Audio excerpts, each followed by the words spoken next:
नमस्कार दोस्तों, मैं सुप्रिया स्वागत करती हूँ आपका डिकोड एग्जाम के मंथली करंट अफेयर की क्लास में।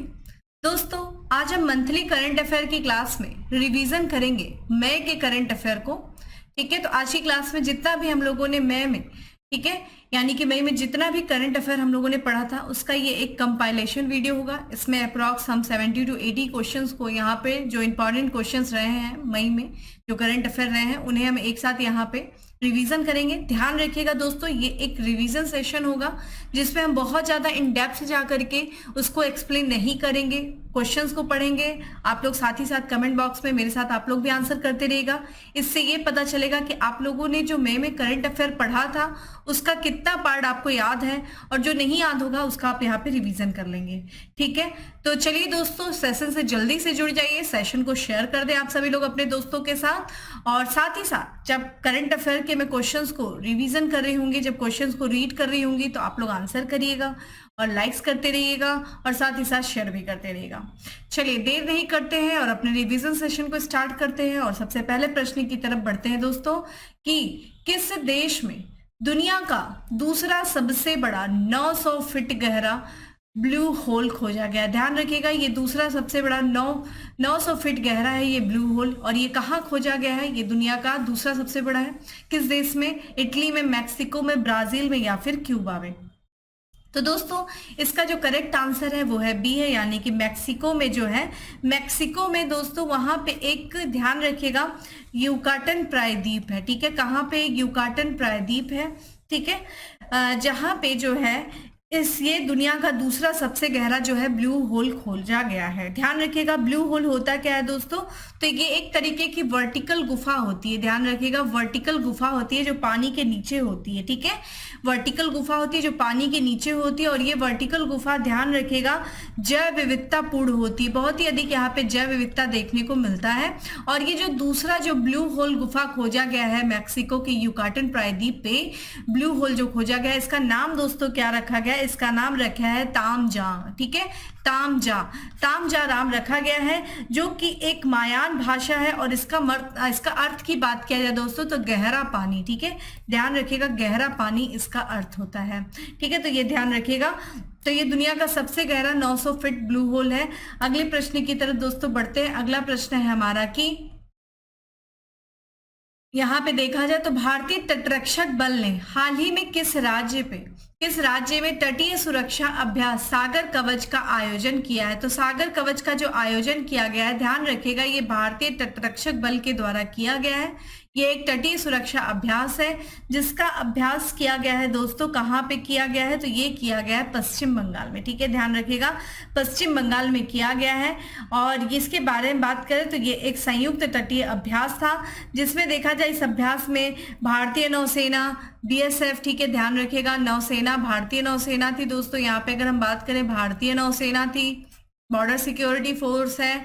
ठीक है, चूंकि ये संयुक्त सैन्य अभ्यास है तो इसमें BSF है, ध्यान रखिएगा, BSF है। और अगर हम बात करें तो यहाँ पे समुद्री पुलिस भी है, चूंकि पश्चिम बंगाल में हुआ तो पश्चिम बंगाल की पुलिस भी है। CISF है, ठीक है, CISF है, वन विभाग है, मत्स्य विभाग। तो ये सारी जो खुफिया एजेंसी है और साथ ही साथ ये जितने भी फोर्स हैं, उन लोगों ने इस तटीय सुरक्षा अभ्यास सागर कवच में भाग लिया था।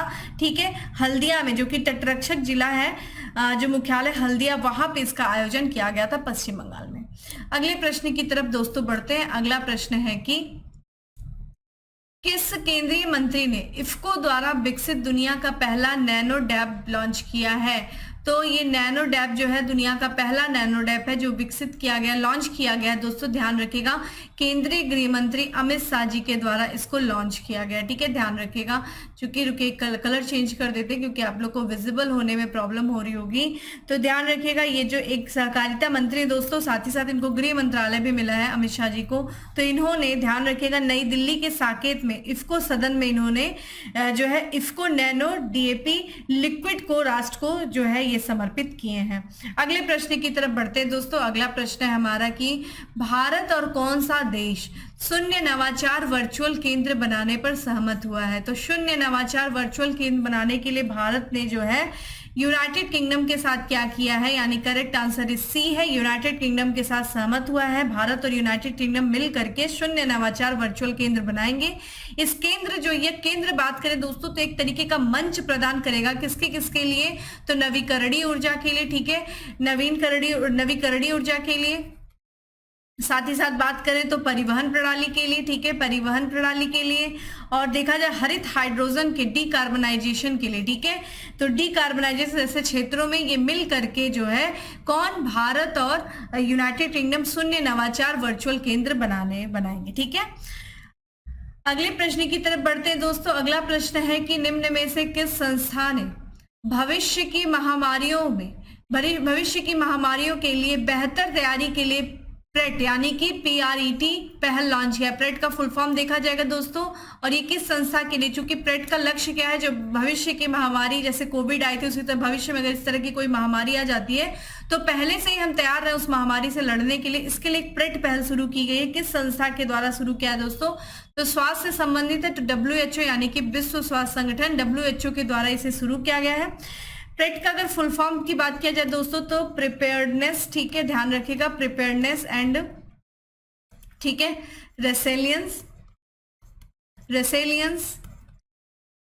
रेसिलियंस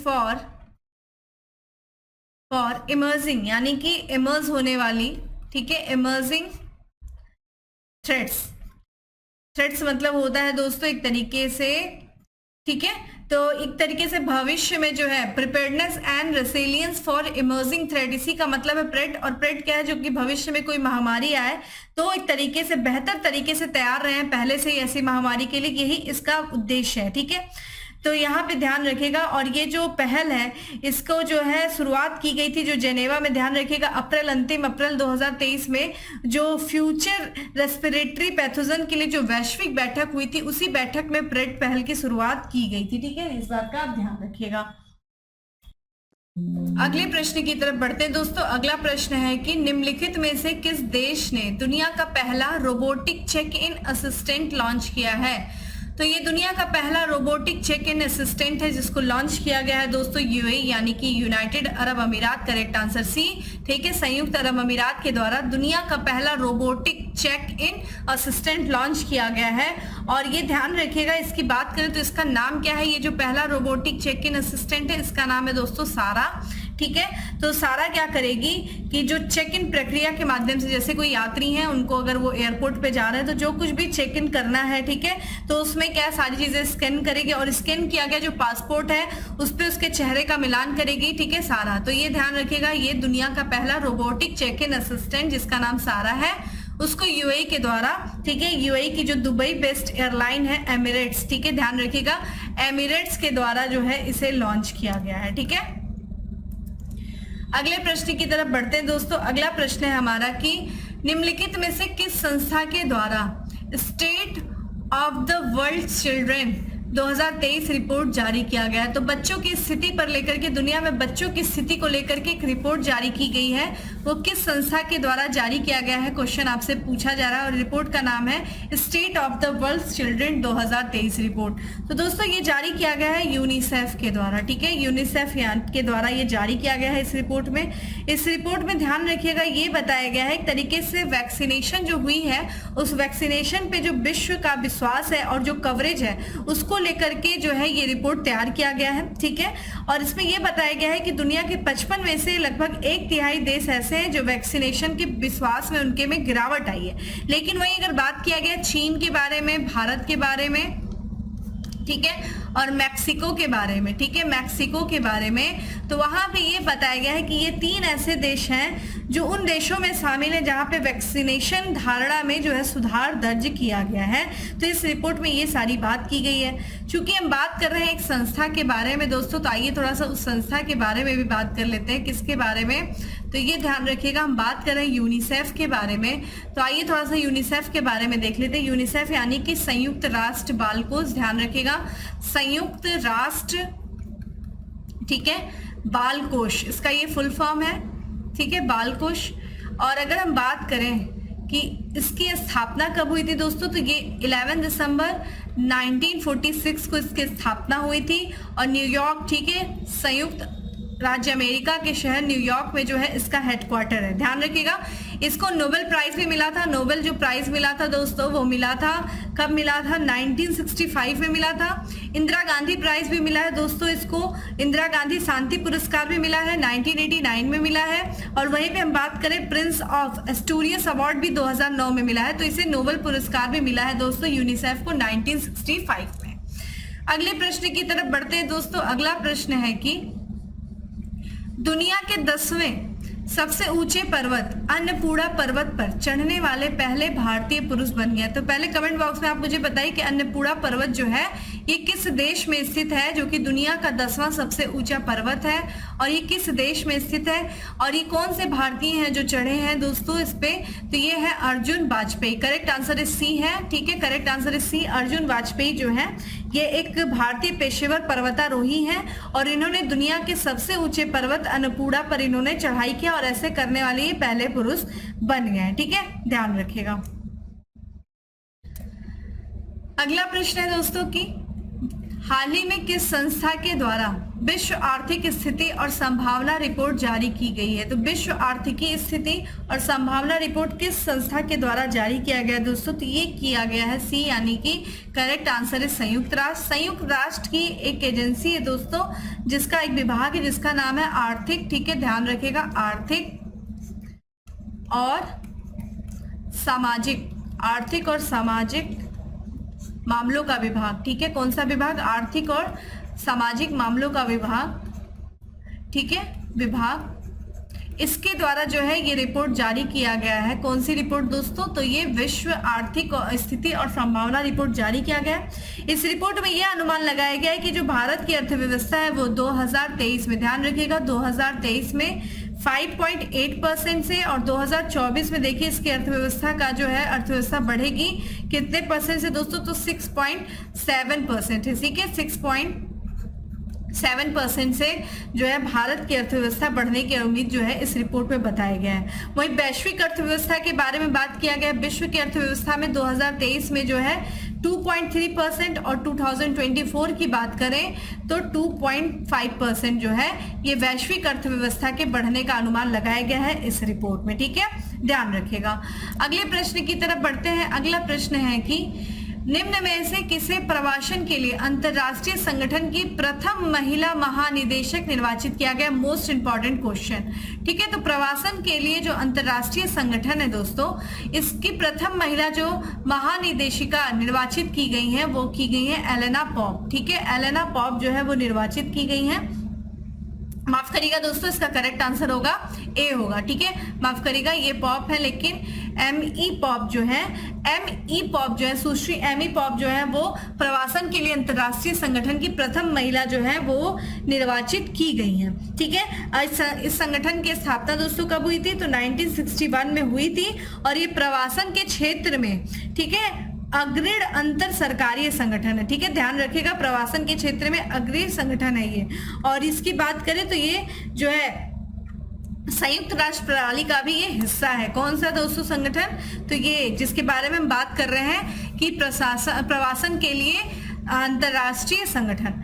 अगले प्रश्न की तरफ बढ़ते हैं दोस्तों। अगला प्रश्न है कि फिजी और पापुआ न्यू गिनी द्वारा किसे सर्वोच्च नागरिक सम्मान से सम्मानित किया गया है? तो फिजी और पापुआ न्यू गिनी के द्वारा देखिए हाल ही में देश के प्रधानमंत्री जी जो हैं यानी कि नरेंद्र मोदी जी वो गए हुए थे फिजी और पापुआ न्यू गिनी की यात्रा पे, जिस दौरान उन्हें फिजी के सर्वोच्च नागरिक पुरस्कार और पापुआ न्यू गिनी का नागरिक पुरस्कार से सम्मानित किया गया था।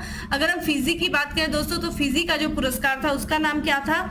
The companion. ठीक है, ध्यान रखिएगा, द कंपेनियन। आपसे पुरस्कार भी पूछा जा सकता है कि कौन सा पुरस्कार था? द कंपेनियन ऑफ द, ठीक है ध्यान रखिएगा, of the order of Fiji. ठीक है, ऑर्डर ऑफ फिजी से सम्मानित किया गया।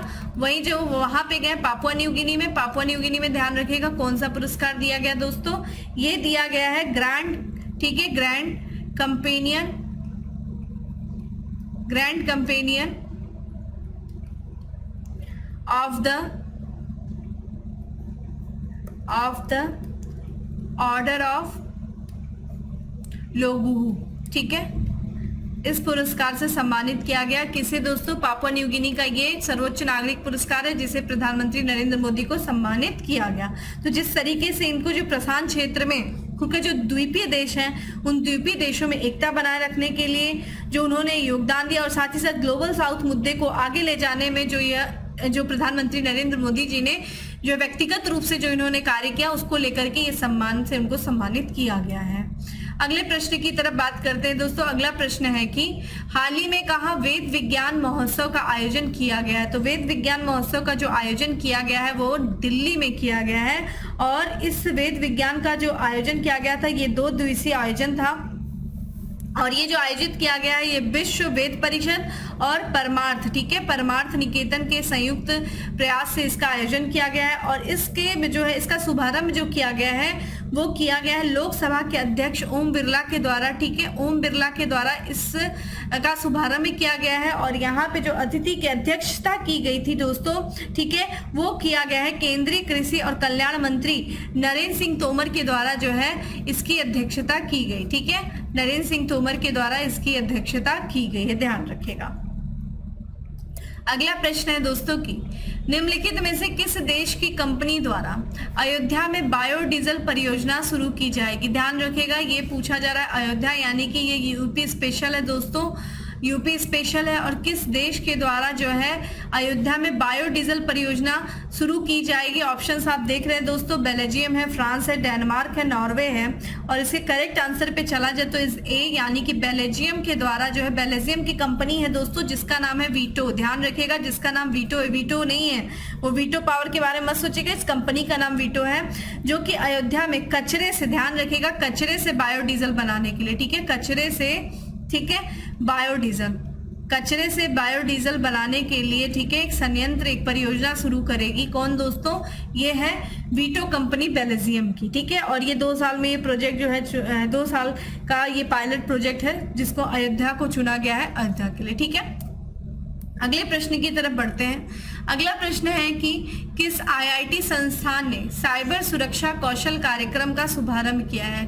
तो साइबर सुरक्षा कौशल कार्यक्रम का शुभारंभ किस आईआईटी संस्था के द्वारा किया गया? ऑप्शंस आप देख रहे हैं, सारी आईआईटी संस्था का नाम है दोस्तों और इसका जो करेक्ट आंसर है वो है सी है आईआईटी कानपुर। ध्यान रखिएगा चूंकि ये आईआईटी कानपुर है तो इसलिए ये यूपी स्पेशल भी इंपॉर्टेंट हो जाता है। तो यहाँ पे ध्यान रखिएगा जो भारत सरकार का एक विभाग है, क्या नाम है? विज्ञान एवं, ठीक है, विज्ञान एवं प्रौद्योगिकी, ठीक है, विज्ञान एवं प्रौद्योगिकी जो विभाग है, विभाग वो प्लस ध्यान रखेगा आईआईटी कानपुर, ठीक है, आईआईटी कानपुर, इन लोगों ने मिल करके दोस्तों जो आईआईटी कानपुर का साइबर सुरक्षा प्रौद्योगिकी इनोवेशन हब है उसने जो है साइबर, यहाँ पे ध्यान रखेगा अंतरराष्ट्रीय साइबर फिजिकल सिस्टम, ठीक है, सिस्टम मिशन के तहत साइबर सुरक्षा कौशल परीक्षण कार्यक्रम शुरू किया। कौन से प्रशिक्षण? ध्यान रखिएगा, लिख लीजिए आप लोग अपने साथ साथ एक पेन और नोटबुक भी लेके बैठिए कि यहाँ पे ध्यान रखिएगा जो भारत सरकार का विज्ञान एवं प्रौद्योगिकी विभाग के सहयोग से जो आईआईटी कानपुर का एक विभाग है, जो हब है जिसका नाम है साइबर सुरक्षा प्रौद्योगिकी इनोवेशन हब, उसने एक राष्ट्रीय, ठीक है, राष्ट्रीय अंतर विषयी साइबर फिजिकल सिस्टम मिशन के तहत साइबर सुरक्षा कौशल परीक्षण कार्यक्रम की शुरुआत की है। ध्यान रखिएगा, ठीक है। अगले प्रश्न की तरफ बढ़ते हैं। देखिए जिन लोगों को बहुत इन डेप्थ जाना है वो डेली करंट अफेयर की क्लास को फॉलो करते रहा करिए, उसमें और भी इन डेप्थ चीजें बताई जाती हैं। चूंकि ये रिवीजन सेशन है तो इसलिए बहुत ज्यादा हम इस पे नहीं बता सकते, आंसर बताएंगे और थोड़ा बहुत उससे संबंधित जो कुछ इंपॉर्टेंट चीजें रहेगी उसको भी साथ में बताते रहेंगे। अगला प्रश्न इंपॉर्टेंट है दोस्तों कि पहला आसियान भारत समुद्री अभ्यास किस देश में आयोजित किया गया? तो ये चूंकि पहला आसियान भारत समुद्री अभ्यास था, ये किस देश में आयोजित किया गया है ये आपसे पूछा जा रहा है। तो इसका करेक्ट आंसर है सी है सिंगापुर में, ठीक है, सिंगापुर में आयोजित किया गया है। और इस आसियान भारत समुद्री अभ्यास का उद्देश्य क्या है? तो जितने भी भाग लेने वाली जो नौसेनाएं, सारे देशों की जो नौसेनाएं जो इसमें भाग ली थी, उन सारे नौसेनाओं के बीच में जो है अंतर सक्रियता को बढ़ाना और सर्वोत्तम प्रथाएं हैं जो विभिन्न देशों की जो आसियान के मेंबर्स हैं, जो भारत, उनके बीच में जो सर्वोत्तम प्रथाएं उनका आदान प्रदान करना। अगर आपसे पूछा जाए कि इस आसियान भारत समुद्री अभ्यास में भारत की तरफ से किसने भाग लिया, तो आईएनएस सतपुड़ा ने, ठीक है, INS सतपुड़ा ने और INS दिल्ली ने, ठीक है, ध्यान रखिएगा, INS दिल्ली ने। और INS दिल्ली देखिए ये भारत का पहला, ठीक है, भारत का पहला, इसके बारे में लिख लीजिएगा, इंपॉर्टेंट है, भारत का पहला, कई बार बता चुकी हूँ, भारत का पहला, ठीक है, स्वदेश निर्मित, ठीक है, स्वदेश निर्मित यानी कि स्वदेशी रूप से, इंडिजिनियसली, ठीक है, स्वदेश निर्मित निर्देशित ये मिसाइल विध्वंसक है, ठीक है, निर्देशित मिसाइल विध्वंसक है, मिसाइल विध्वंसक है।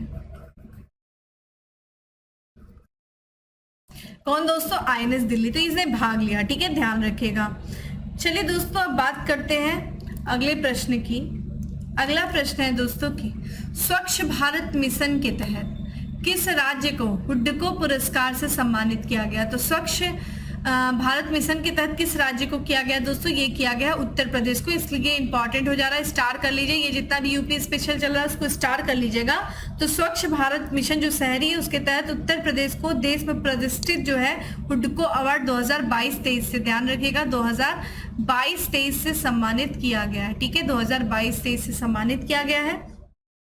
और अगर आपको इसमें देखा जाए तो ये जो आवास और शहरी विकास लिमिटेड, ठीक है, शहरी विकास निगम है, उसने 53वें स्थापना दिवस पे, ठीक है, इस पुरस्कार को प्रदान किया है। और यहाँ पे ध्यान रखिएगा तो ये जो किस कैटेगरी में दिया गया है, तो ये अवार्ड जो है स्वच्छता के लिए best practices to improve the living environment 2023 की कैटेगरी में दिया गया, ठीक है। अगले प्रश्न की तरफ बढ़ते हैं कि निम्नलिखित में से किस संस्था के द्वारा ग्रीन हाउस गैस उत्सर्जन को कम करने के लिए फिट फॉर 55 जलवायु कार्य योजना शुरू किया गया? ध्यान रखिएगा, फिट फॉर 55 जलवायु कार्य योजना है जो कि ग्रीन हाउस गैस उत्सर्जन को कम करने के लिए ये योजना पेश की गई है। ये किसके द्वारा पेश किया गया, ये आपसे पूछा जा रहा है, तो इसका करेक्ट आंसर हो जाएगा यूरोपीय संघ के द्वारा, ठीक है, यूरोपीय संघ के द्वारा ये पेश किया गया है। तो ये ग्लोबल वार्मिंग और जलवायु परिवर्तन में जो प्रमुख भूमिका निभाने वाली गैस दोस्तों कौन है? ठीक है, ग्रीन हाउस गैस जो है, और इसी के उत्सर्जन को कम करने के लिए फिट फॉर 55, ठीक है, ध्यान रखिएगा, फिट फॉर 55 जो है इसे चालू किया गया है, ठीक है। इसका मेन उद्देश्य क्या रहेगा दोस्तों? तो यहाँ पे ध्यान रखिएगा, इसका जो मेन उद्देश्य रहेगा वो 2030 तक, ठीक है, मेन उद्देश्य जो रहेगा वो 2030 तक शुद्ध ग्रीन हाउस गैस जो है उसके उत्सर्जन को कम से कम 55% तक, ठीक है, कम से कम 55% तक कम करना है, ठीक है, ये इसका उद्देश्य रहेगा। समय आप ध्यान रखिएगा, 55% से कम करना है, ठीक है। अगले प्रश्न की तरफ बढ़ते हैं दोस्तों। अगला प्रश्न है कि सैंटियागो पेना किस देश के राष्ट्रपति बने हैं? ठीक है, तो देखिए इस बार पीसीएस में न्यूजीलैंड के जो है प्रधानमंत्री के बारे में पूछा गया था, तो हो सकता है कि अगले एग्जाम में आपसे इस तरह की नियुक्तियां भी पूछा जा सकता है, राष्ट्रपति और प्रधानमंत्री, तो उसे भी हम कवर करते हुए चलेंगे। तो सैंटियागो पेना जो है किस देश के राष्ट्रपति बने दोस्तों? ये बने हैं दक्षिण अमेरिका का जो देश है पराग्वे, उसके राष्ट्रपति बने हैं, ठीक है, ध्यान रखिएगा। तो ये वहां के सत्तारूढ़ जो पार्टी है जिसका नाम है कोलोराडो पार्टी, ठीक है, ये कोलोराडो पार्टी के ये अर्थशास्त्री हैं, ये कोलोराडो पार्टी से हैं दोस्तों, ठीक है, ठीक है, और ये बने हैं सैंटियागो पेना, ठीक है, पराग्वे के राष्ट्रपति। अगले प्रश्न की तरफ बढ़ते हैं कि निम्न में से किस IIT संस्था ने श्वसन आनुवांशिक विकारों का पता लगाने के लिए AI आधारित समाधान विकसित किया है? तो किस IIT संस्था ने, ध्यान रखिएगा, श्वसन आनुवांशिक जो विकार है उनका पता लगाने के लिए एक आर्टिफिशियल इंटेलिजेंस संबंधी समाधान विकसित किया है? ये किया है IIT मंडी ने, ठीक है, हिमाचल प्रदेश में IIT मंडी। इसने देखा जाए तो एक ध्यान रखिएगा, ये जो है इस IIT मंडी का एक इक्वेटर है, ठीक है, स्टार्टअप है, ध्यान रखिएगा क्या है दोस्तों? बेडेड स्टार्टअप है, ठीक है, उसी के द्वारा जो है ये एक आर्टिफिशियल इंटेलिजेंस आधारित मेडिकल इमेजिंग सोल्यूशन विकसित किया गया है। तो ये बच्चों में, ध्यान रखिएगा, बच्चों में श्वसन संबंधी जो असमानताएं उत्पन्न होती हैं, ठीक है। हेप्टोबिलरी रोग होता है, जो अनुवांशिक विकार होता है, उनका शीघ्र पता लगाने में ये एक तरीके से सक्षम जो है ये डिवाइस सक्षम है, ठीक है, जो AI आधारित है ये, इसके बारे में आप लोग ध्यान रखिएगा। ऐसे प्रश्न पूछे जाते हैं दोस्तों। अगले प्रश्न की तरफ बढ़ते हैं कि भारत किस वर्ष से नागरिक उड्डयन में अंतरराष्ट्रीय जलवायु कार्रवाई में शामिल होगा? तो नागरिक उड्डयन में अंतरराष्ट्रीय जलवायु में शामिल होगा भारत किस वर्ष से होगा दोस्तों? तो ये होगा बी, करेक्ट आंसर हो जाएगा। तो भारत जो है 2027 से नागरिक उड्डयन में अंतरराष्ट्रीय जलवायु कार्रवाई में शामिल होगा। और ये देखा जाए तो इसमें एक तरीके से ये जो है इसके तहत एक लक्ष्य रखा गया है, ये जो है नागरिक उड्डयन में अंतर्राष्ट्रीय जलवायु कार्रवाई में, लेकिन लक्ष्य क्या रखा गया है कि 2050 तक, ध्यान रखिएगा 2050 तक जो है 2%, ठीक है, 2% जो वार्षिक ईंधन दक्षता है उसमें सुधार करना, और 2050 तक ही, ठीक है, 2050 तक न्यूट्रल वृद्धि, ठीक है, कार्बन न्यूट्रल, ठीक है, कार्बन न्यूट्रल वृद्धि और नेट जीरो, ठीक है, नेट जीरो शामिल करना, ठीक है, कार्बन को पूरी तरीके से न्यूट्रल हो, वृद्धि उसकी, नेट जीरो, किसी भी तरह का कोई भी जो है ग्रीन हाउस गैस का उत्सर्जन ना हो, इस तरीके की चीजें जो है इसमें शामिल की गई वर्ष 2050 तक, ठीक है। अगले प्रश्न की तरफ बढ़ते हैं कि हाल ही में जारी रिपोर्ट के अनुसार 2023 विश्व प्रेस स्वतंत्रता सूचकांक में भारत कौन से स्थान पे? तो देखिए वर्ल्ड प्रेस फ्रीडम इंडेक्स जारी किया गया है, ठीक है, 2023 का। इसमें भारत कौन से स्थान पे ये आपसे पूछा जा रहा है। सबसे पहले तो बात करते हैं दोस्तों, ये जो है इंडेक्स जारी किया गया है, ये कौन सा संस्करण था? तो ये 21वां एडिशन है, यानी कि 21वां संस्करण है, ध्यान रखिएगा। और ये ध्यान रखिएगा ये 3 मई को जारी किया गया था। तो ये फ्रांस की एक एजेंसी है जिसका नाम है रिपोर्टर, ठीक है, ध्यान रखिएगा, रिपोर्टर, माफ करिएगा, ठीक है, रिपोर्टर विदाउट बॉर्डर, ठीक है, विदाउट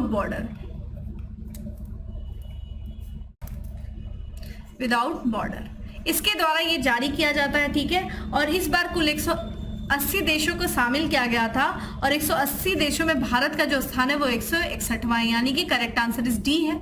ये चूंकि 2023 में था, लेकिन भारत जो है 2022 की बात किया जाए दोस्तों, तो 22 में भारत जो है 180 देशों में 150वें रैंक पे था, ठीक है, 2022 में। तो भारत की जो स्थिति, ध्यान रखिए, अगर आपसे वो स्टेटमेंट वाले क्वेश्चन पूछेगा तो आपसे पूछ सकता है कि विश्व प्रेस स्वतंत्रता सूचकांक में भारत की स्थिति जो है वो पहले से सुधरी है। गलत हो जाएगा, क्योंकि भारत की स्थिति पहले से खराब हुई है विश्व प्रेस स्वतंत्रता सूचकांक में, क्योंकि जहां भारत 2022 में 150वें स्थान पे था, 2023 में 11 स्थान नीचे खिसक करके 161वें स्थान पे आ गया है। अगर वहीं आपसे पूछा जाए दोस्तों कि टॉप प्लेस पे कौन है, फर्स्ट प्लेस पे कौन है, ठीक है, तो ये ध्यान रखिएगा नॉर्वे है, ठीक है, नॉर्वे है। उसके बाद ध्यान रखिएगा आयरलैंड है, ठीक है, उसके बाद ध्यान रखिएगा डेनमार्क है, ये थर्ड प्लेस पे है, ठीक है। तो ये जो है जो नॉर्डिक जो कंट्री है वो एक तरीके से प्रेस स्वतंत्रता सूचकांक में 3 जो है शीर्ष स्थान पे शामिल है, ठीक है। अगले प्रश्न की तरफ बढ़े उसके पहले थोड़ा सा कुछ और रिपोर्ट भी देख लेते हैं। अगर आपसे पूछा जाए दोस्तों कि जैसे कुछ रिपोर्ट है वो भी आपसे पूछा जा सकता है, आइए उसका भी थोड़ा सा रिवीजन कर लेते हैं। तो यहाँ पे ध्यान रखिएगा, अगर आपसे हेनले पासपोर्ट रिपोर्ट के बारे में पूछे, ठीक है, हेनले पासपोर्ट रिपोर्ट, तो हेनले पासपोर्ट में दोस्तों कौन से स्थान पे? हेनले में तो भारत 85वें स्थान पे। वही बात किया जब वर्ल्ड ऑफ स्टैटिक्स ने जो है सबसे अपराधी देशों की रैंकिंग में जो भारत को स्थान दिया है दोस्तों, उसमें दिया है 77वां स्थान, ठीक है, दुनिया के सबसे अपराधिक देशों में। वही वर्ल्ड हैप्पीनेस इंडेक्स, ध्यान रखिएगा, वर्ल्ड हैप्पीनेस इंडेक्स में बात किया जाए दोस्तों तो भारत 126वें स्थान पे, ठीक है, 126वें स्थान पे, ये ध्यान रखिएगा।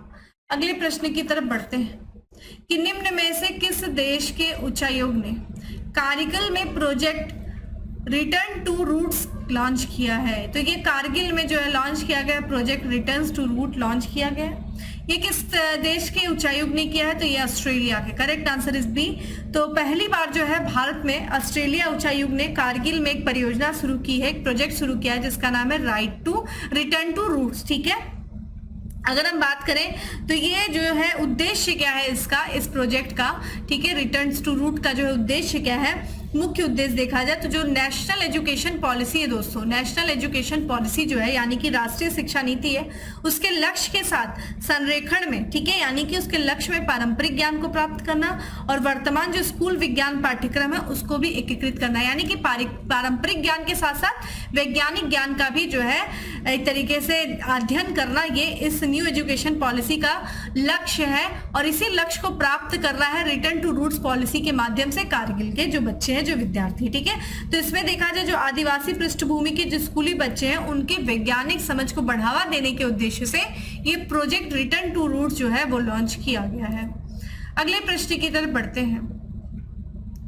जेल में बंद किस देश की 3 महिला पत्रकारों ने संयुक्त राष्ट्र प्रेस स्वतंत्रता पुरस्कार जीता है? तो संयुक्त राष्ट्र का जो प्रेस स्वतंत्रता पुरस्कार है वो किस देश की 3 महिला पत्रकारों को मिला है जो वर्तमान में जेल में बंद है? तो करेक्ट आंसर इज ईरान। तो ईरान की 3 महिला पत्रकार हैं जिनको देखा जाए तो प्रेस स्वतंत्रता के लिए जो संयुक्त राष्ट्र का सबसे महत्वपूर्ण पुरस्कार है, ठीक है, जो कि ईरानी महिला पत्रकारों को दिया गया है। उनकी जो है सच्चाई और जवाबदेही में जो उनकी प्रतिबद्धता रही है उसके लिए दिया गया। ये 3 महिला पत्रकार कौन कौन से, उनका नाम आप देख लीजिए। नीलोफर, ठीक है, ध्यान रखिएगा, नीलोफर, वही बात किया जाए नीलोफर हमीदी, ठीक है, नीलोफर हमीदी। अगली जो है दोस्तों वो है एलाहे, ठीक है, मोहम्मदी। और जो तीसरी है दोस्तों वो है नरगिस, ठीक है, नरगिस मोहम्मदी, नरगिस मोहम्मदी। तो ये 3 जो है महिला पत्रकार हैं जिनको देखा जाए संयुक्त राष्ट्र प्रेस स्वतंत्रता पुरस्कार 2023 से सम्मानित किया गया है।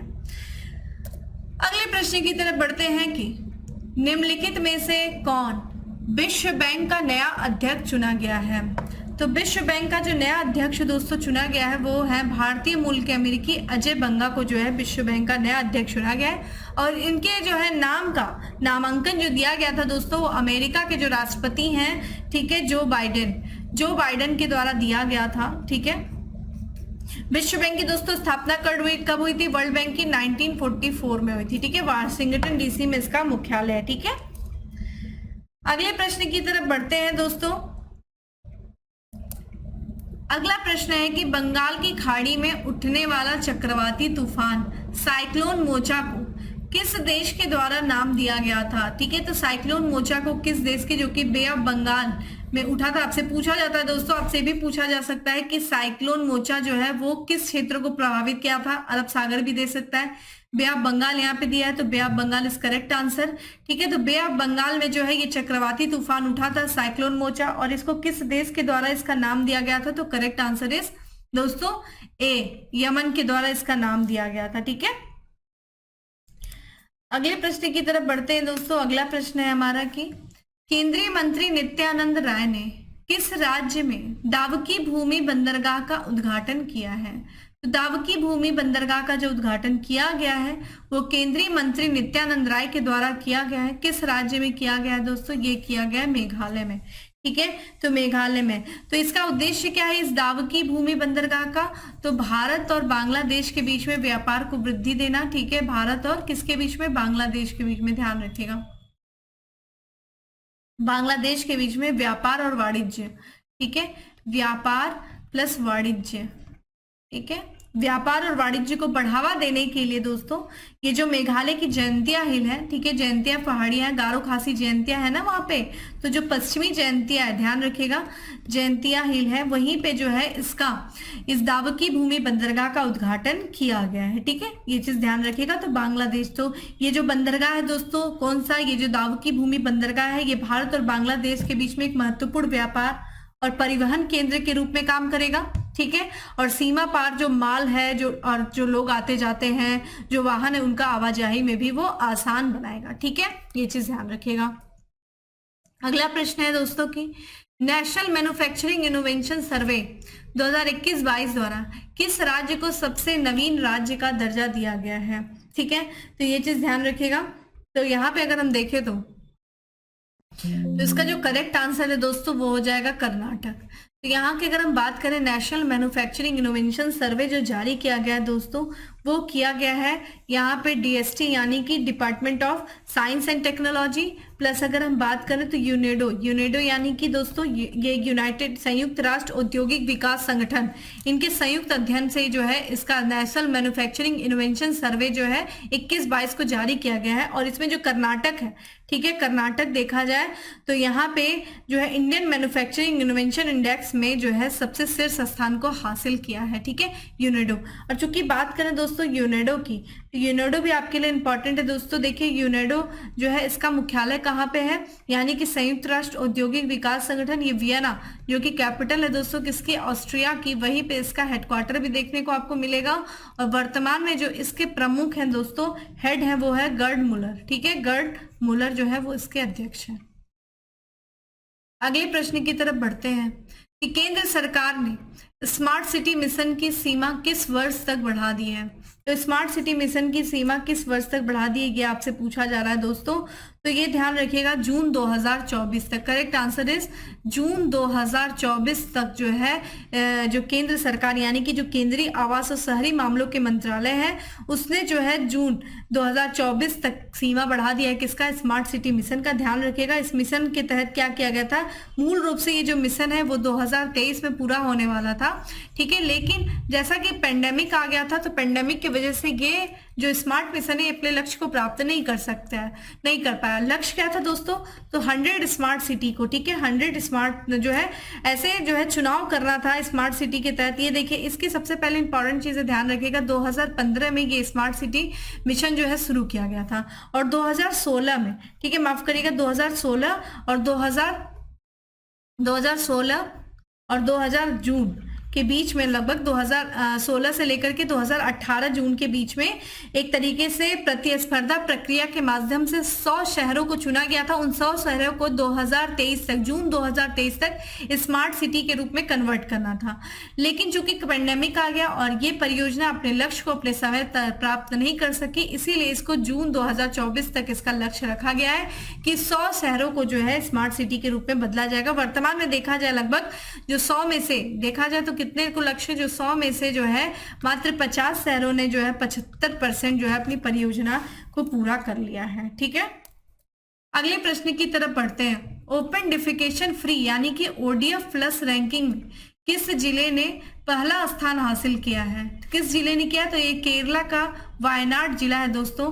तो ये केरल का वायनाड जिला है जिसने भारत का पहला ODF प्लस जिला बना है, ठीक है, ODF प्लस जिला ये बना है, यानी कि खुले में शौच मुक्त जिला बन गया है केरल का वायनाड जिला, ठीक है, और ये प्लस जिला है, ODF प्लस है, ठीक है, ये चीज ध्यान रखिएगा। वायनाड के बाद दूसरे स्थान पे कौन आता है दोस्तों, तो ये महाराष्ट्र का एक जिला है जिसका नाम है, क्या नाम है, ये है मंचेरियाल, ठीक है, मंचेरियाल है। और अगर हम बात करें तीसरे स्थान पे, तो मध्य प्रदेश का एक जिला है दोस्तों, मध्य प्रदेश का जिला है जिसका नाम है अनूपपुर, ठीक है, जिसका क्या नाम है दोस्तों, अनूपपुर जिला, ठीक है। तो ये दूसरे स्थान पे है महाराष्ट्र का मंचेरियाल जिला, और मध्य प्रदेश का अनूपपुर जिला जो है ये तीसरे स्थान पे है, ठीक है, तो ODF फ्री जिला है, ठीक है। तो ये जो कि स्वच्छ भारत मिशन के तहत स्वच्छता को बनाए रखने की दिशा में प्रयास करने के तहत जो है ODF प्लस रैंकिंग में वायनाड जो है पहला स्थान प्राप्त किया है। अगला प्रश्न है कि भारत की पहली अंतः समुद्री सुरंग कहाँ खुलने वाली है। तो दोस्तों ये खुलने वाली है मुंबई में, ठीक है, मुंबई में जो है भारत की पहली अंतः समुद्री सुरंग जो है ये मुंबई में खुलने वाली है। तो ये देखा जाए तो ये किसको, ये अगर हम बात करें ये कितनी लंबी होगी दोस्तों, तो ये 10.58 किलोमीटर ये सुरंग लंबी होगी। और इस सुरंग की बात किया जाए तो ये किसको किसको जोड़ेगी, तो ये मरीन ड्राइव को, ठीक है, जो मुंबई का मरीन ड्राइव है, मरीन ड्राइव को कनेक्ट करेगी बांद्रा वैली से, ठीक है, बांद्रा वैली से, ये चीज ध्यान रखिएगा। अगले प्रश्न की तरफ बढ़ते हैं दोस्तों। अगला प्रश्न है कि अगर आपसे कुछ और भी चीजें पूछी जाए, जैसे आपसे पूछा जाए दोस्तों यहाँ पे कि देखा जाए जो भारत का पहला केबल आधारित रेल ब्रिज है दोस्तों, तो केबल आधारित रेल ब्रिज वो जम्मू कश्मीर में बनाया गया, तैयार हुआ है। दुनिया के सबसे लंबे रेलवे प्लेटफॉर्म का उद्घाटन किया गया, कहाँ किया गया दोस्तों? हुबली में किया गया था। आपसे ये भी पूछा जा सकता है, हुबली कर्नाटक। लिख लीजिए ये सारी चीजें, यहाँ पे पॉसिबल नहीं होता है, बहुत टाइम टेकन हो जाएगा, वीडियो काफी लंबी हो जाएगी।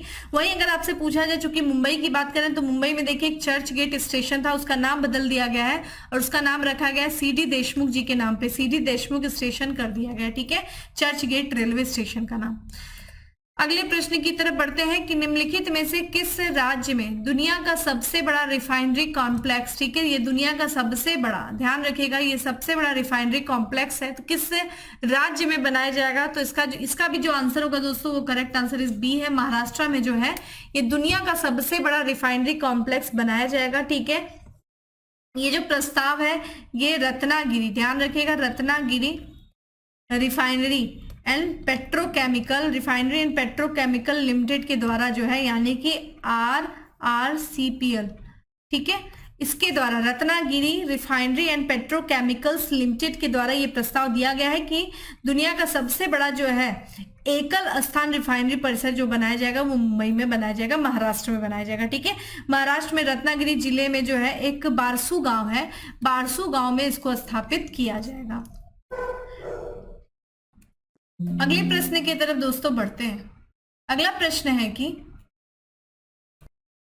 अगला प्रश्न है दोस्तों कि निम्नलिखित में से किस योजना द्वारा डिज्नीलैंड की तर्ज पर एक थीम पार्क, किस राज्य द्वारा, माफ करिएगा, निम्नलिखित में से किस राज्य द्वारा डिज्नीलैंड की तर्ज पर एक थीम पार्क विकसित करने की योजना बनाया गया है? तो किस राज्य के द्वारा दोस्तों? ये करेक्ट आंसर इज ए है, उत्तर प्रदेश राज्य के द्वारा, ठीक है। उत्तर प्रदेश सरकार ने भगवान राम की, दोस्तों किसके बारे में? तो भगवान राम की कहानी को दिखाने के लिए और पर्यटकों को आकर्षित करने के लिए डिज्नीलैंड की तर्ज पे अयोध्या में रामलैंड, ध्यान रखिएगा, कहां पे दोस्तों? अयोध्या में रामलैंड, ठीक है, कहां? रामलैंड नामक एक, ठीक है, थीम पार्क विकसित करने की योजना बनाई है। किसने दोस्तों? तो ये उत्तर प्रदेश सरकार ने बनाया है। उद्देश्य क्या है? जो आगंतुक आएंगे, ठीक है, जो बच्चे होंगे, जो वयस्क होंगे, उनको भगवान राम के जीवन से संबंधित कहानियों को बताना, उनसे जीवन से संबंधित जो कुछ भी दृश्य है उसको जो है एक तरीके से इसी थीम पार्क के माध्यम से प्रदर्शित करने का प्रयास किया जाएगा सरकार के द्वारा, ठीक है। अगले प्रश्न की तरफ बढ़ते हैं दोस्तों कि अमेरिका और किस देश ने हाल ही में वाशिंगटन घोषणा पर हस्ताक्षर किया है? तो अमेरिका और किस देश ने जो है वाशिंगटन घोषणा पर हस्ताक्षर किया है? ये किया है दक्षिण कोरिया ने। Correct answer is D, America और दक्षिण कोरिया ने वाशिंगटन घोषणा पर हस्ताक्षर किया है। क्योंकि अभी हाल ही में देखा जाए तो अमेरिका और दक्षिण कोरिया ने अपने जो द्विपक्षीय संबंधों की 17वीं, ठीक है, 17वीं, माफ करिएगा, 17वीं वर्षगांठ मनाई है और दोनों देशों ने जो है न्यूक्लियर डिटरेंस के रूप में, ठीक है, न्यूक्लियर डिटरेंस रणनीति, ध्यान रखिएगा, किस रणनीति के? तो न्यूक्लियर डिटरेंस, ठीक है, न्यूक्लियर डिटरेंस रणनीति के रूप में वाशिंगटन डिक्लेरेशन को पर हस्ताक्षर किया है। उद्देश्य क्या है इस डिक्लेरेशन का, वाशिंगटन डिक्लेरेशन का? तो जो उत्तर कोरिया की क्षेत्रीय आक्रामकता है, जैसा कि आपको पता है दक्षिण कोरिया उत्तर कोरिया के बीच में संबंध अच्छे नहीं रहते, और जिस तरीके का जो है उत्तर कोरिया जो क्षेत्रीय आक्रामकता दिखा रहा है अपना एक तरीके से, उससे क्या है, उससे बचाव के लिए, ठीक है, ये दोनों देशों के बीच रणनीतिक साझेदारी को ये वाशिंगटन डिक्लेरेशन क्या करेगा? मजबूत करेगा, ठीक है। तो न्यूक्लियर डिटरेंस से संबंधित है ये। अगले प्रश्न की तरफ बढ़ते हैं कि भारत का पहला अंतरराष्ट्रीय मल्टी मॉडल लॉजिस्टिक पार्क किस राज्य में बन रहा है? तो पहला जो है अंतरराष्ट्रीय मल्टी मॉडल लॉजिस्टिक पार्क किस राज्य में बन रहा है? तो दोस्तों ध्यान रखिएगा, करेक्ट आंसर इज ए है, असम। और यहाँ पे जो है असम में भी कहाँ बन रहा है? तो जोगी घोपा में, असम के जोगी घोपा में ये बन रहा है। तो जैसा कि आपको पता है ये चूंकि कार्यरत है, इसका निर्माणाधीन ये प्रोजेक्ट है। तो जो केंद्रीय पत्तन, पोत और परिवहन जलमार्ग मंत्री हैं दोस्तों, कौन है? सर्बानंद सोनोवाल, ठीक है। तो सर्बानंद सोनोवाल जो है इस, ठीक है, जो भारत के पहले जो है अंतर्राष्ट्रीय मल्टी मॉडल लॉजिस्टिक पार्क है उसके निर्माण स्थल का उन्होंने दौरा किया, जिस कारण से ये चर्चा में आ गया। उद्देश्य क्या है, ठीक है, इस दौरे का, तो एक तरीके से जो परियोजना थी उसकी प्रगति की समीक्षा करने के लिए वो गए हुए थे, ठीक है, ये चीज ध्यान रखिएगा। और इस जो है इस पहले जो है अंतर्राष्ट्रीय, ठीक है, international multi modal logistic park को जो बनाया जा रहा है, ठीक है, वो बनाया जा रहा है जो राष्ट्रीय मार्ग और अवसंरचना विकास नगर लिमिटेड है उसके द्वारा जो है जोगीघोपा में इसका निर्माण कार्य किया जा रहा है। ठीक है, अगले प्रश्न की तरफ बढ़ते हैं कि भारतीय सेना के आधुनिकीकरण के लिए हाल ही में कौन सा प्रोजेक्ट लॉन्च किया गया। तो ये देखिए उद्देश्य क्या है कि सबसे पहली बात हम प्रोजेक्ट की बात कर रहे हैं, उस प्रोजेक्ट का उद्देश्य क्या होगा, जो भारतीय सेना है उसका आधुनिकीकरण करना, और इसके लिए जो प्रोजेक्ट लॉन्च किया गया है, करेक्ट आंसर इज बी है, प्रोजेक्ट संजय जो है वो लॉन्च किया गया। ठीक है, प्रोजेक्ट संजय। तो भविष्य की तैयारी के लिए और प्रौद्योगिकी संलीनता, ठीक है, एक तरीके से आधुनिकीकरण करना, और इसमें भारतीय जो है सेना ने प्रोजेक्ट संजय लॉन्च किया है। ठीक है, ये चीज ध्यान रखिएगा। अगले प्रश्न की तरफ बढ़ते हैं। देखिए ये भी यूपी स्पेशल है कि उत्तर प्रदेश के किस जिले में पहले फार्मा पार्क की स्थापना की जाएगी। तो किस जिले में किया जाएगा पहले फार्मा पार्क की स्थापना दोस्तों, उत्तर प्रदेश के किस जिले में ये किया जाएगा, बुंदेलखंड का जो क्षेत्र है दोस्तों, ललितपुर जिला। ठीक है, बुंदेलखंड के ललितपुर जिले में पहला जो है पहला फार्मा पार्क की स्थापना किया जाएगा। ठीक है, किसके द्वारा, तो उत्तर प्रदेश सरकार के द्वारा। ये इंपॉर्टेंट है दोस्तों आपके यूपी स्पेशल के लिए। अगला प्रश्न है कि हाल ही में किस देश ने 7 देशों में वीजा स्टिकर की जगह ई वीजा प्रणाली लागू की है। तो किसने किया है दोस्तों, ये किया है सऊदी अरब ने। करेक्ट आंसर इस, माफ करिएगा दोस्तों, सी है। करेक्ट आंसर इस सी है। सऊदी अरब ने जो है आधिकारिक रूप से 7 देशों के लिए वीजा स्टिकर को बंद कर दिया, उसके जगह पे दोस्तों कौन सा स्टिकर, तो ई वीजा प्रणाली लागू की है। ये 7 देश कौन से, ये ध्यान रखिएगा, तो जॉर्डन है, ठीक है, जॉर्डन है, यूएई है, ठीक है, मिस्र है, और इसमें भारत भी शामिल है। ये चीज ध्यान रखिएगा, भारत भी है इन 7 देशों में, इसलिए इंपॉर्टेंट हो जाता है ये। फिर बांग्लादेश है, ठीक है, बांग्लादेश है, उसके बाद फिलीपींस है, ठीक है, फिलीपींस है, और फिर कौन सा, इंडोनेशिया है, इंडोनेशिया है। ठीक है, तो ये 7 देश हैं जिनके लिए सऊदी अरब ने वीजा स्टिकर की जगह ई वीजा प्रणाली को जो है लागू किया है। अगला प्रश्न है कि निम्नलिखित में से किस आईआईटी संस्थान रीढ़ की हड्डी में ट्यूमर का पता लगाने के लिए मिशन, ठीक है, मशीन लर्निंग टूल विकसित किया। ध्यान रखिएगा, माफ करिएगा, मशीन लर्निंग जो टूल है वो रीढ़ की हड्डी में ट्यूमर जो प्रारंभिक रूप होता है कैंसर का, उसका पता लगाने के लिए ये मशीन लर्निंग टूल विकसित किया है। किस आईआईटी संस्थान है दोस्तों, तो ध्यान रखिएगा आईआईटी मद्रास ने। करेक्ट आंसर इज ए है, आईआईटी मद्रास ने। तो ये जो मशीन लर्निंग टूल होगा दोस्तों, तो ये मस्तिष्क के साथ साथ, ठीक है, रीढ़ की हड्डी में मस्तिष्क के भी ट्यूमर को, ठीक है, पता लगा लेगा, और रीढ़ की हड्डी के भी ट्यूमर को। अगला प्रश्न है कि किस राज्य के बांधवगढ़ टाइगर रिजर्व के अंदर 2000 साल पुरानी आधुनिक सभ्यता के अवशेष मिले हैं। ठीक है, 2000 साल पुरानी जो आधुनिक सभ्यता है उसके अवशेष मिले हैं। और चूंकि बांधवगढ़ टाइगर रिजर्व, तो ये इंपॉर्टेंट है कि बांधवगढ़ टाइगर रिजर्व किस राज्य में दोस्तों, ये है, करेक्ट आंसर इज है, मध्य प्रदेश में मिले। तो ये जो भारतीय पुरातत्व सर्वेक्षण है दोस्तों, उसने जो है मध्य प्रदेश के बांधवगढ़ टाइगर रिजर्व में जो है कई हजार साल पुरानी, यानी कि 2000 साल पुराने जो है एक तरीके से भारत ये जो है आधुनिक सभ्यता के अवशेष वहां से प्राप्त किए हैं। तो ये चीज ध्यान रखिएगा। इसमें जो कि रॉक कट गुफाएं हैं जो कि 2000 साल पहले मानव निर्मित जो थी उनको, और झरना भी शामिल है। तो एक तरीके से रॉक कट गुफा शामिल है दोस्तों, रॉक कट गुफाएं मिली हैं 2000 साल पुरानी। और इतना ही नहीं दोस्तों, झरने भी जो है मानव निर्मित पुराने झरने, यहाँ ध्यान रखिएगा, मानव निर्मित झरना भी मिला है। तो ये एक तरीके से आधुनिक सभ्यता के जो है चिन्ह दिखाते हैं, जो ये बांधवगढ़ टाइगर रिजर्व के पास जो अवशेष मिले हैं। अगला प्रश्न है कि हाल ही में कब विश्व थैलेसीमिया दिवस मनाया गया। तो विश्व थैलेसीमिया दिवस दोस्तों कब मनाया गया था, ये मनाया गया था 8 मई को मनाया गया था। करेक्ट आंसर इज, ठीक है, डी है, 8 मई को जो है हर साल विश्व थैलेसीमिया दिवस मनाया जाता है। अगर हम बात करें कि थीम क्या थी 2023 की विश्व थैलेसीमिया दिवस की, तो इस थीम को आप लोग लिख लीजिएगा दोस्तों, जागरूक रहें। ठीक है, जागरूक रहें, क्योंकि इस बार देखिए पीसीएस में डेज के अलावा थीम भी पूछी थी। जागरूक रहें, साझा करें, ठीक है, साझा करें, एक दूसरे से बताएं अगर कोई समस्या हो तो। देखभाल करें, ठीक है, क्या करें, साझा करें, देखभाल करें। और जो थैलेसीमिया देखभाल अंतर को पाटने के लिए शिक्षा को मजबूत बनाना, ठीक है, तो ये ध्यान रखेगा।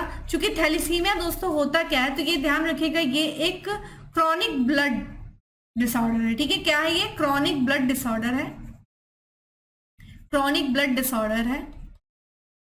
और अगर हम इसके बारे में बात करें तो ये किस तरह का विकार है, किस तरह का डिसऑर्डर है, तो ये ध्यान रखिएगा जेनेटिक है, यानी कि ये एक अनुवांशिक विकार है, एक पीढ़ी से दूसरे पीढ़ी को भी ये जाता है, अनुवांशिक विकार है। और इसमें दोस्तों होता क्या है, इसमें होता क्या है, जो आरबीसी होती है, रेड ब्लड कार्पोसेल होता है, उसकी काफी ज्यादा कमी हो जाती है। रेड ब्लड कार्पोसेल में जो हीमोग्लोबिन है वो नहीं बन पाता है, जिसके कारण से एनीमिया हो जाता है, यानी कि हमारे शरीर में एक तरीके से रक्त की कमी का हो जाना ही, ठीक है, एनीमिया होती है। ये चीज ध्यान रखेगा। तो ये 8 मई को बनाया जाता है विश्व थैलेसीमिया दिवस, थैलेसीमिया के प्रति लोगों को जागरूक करने के लिए, ठीक है, ये दिवस मनाया जाता है।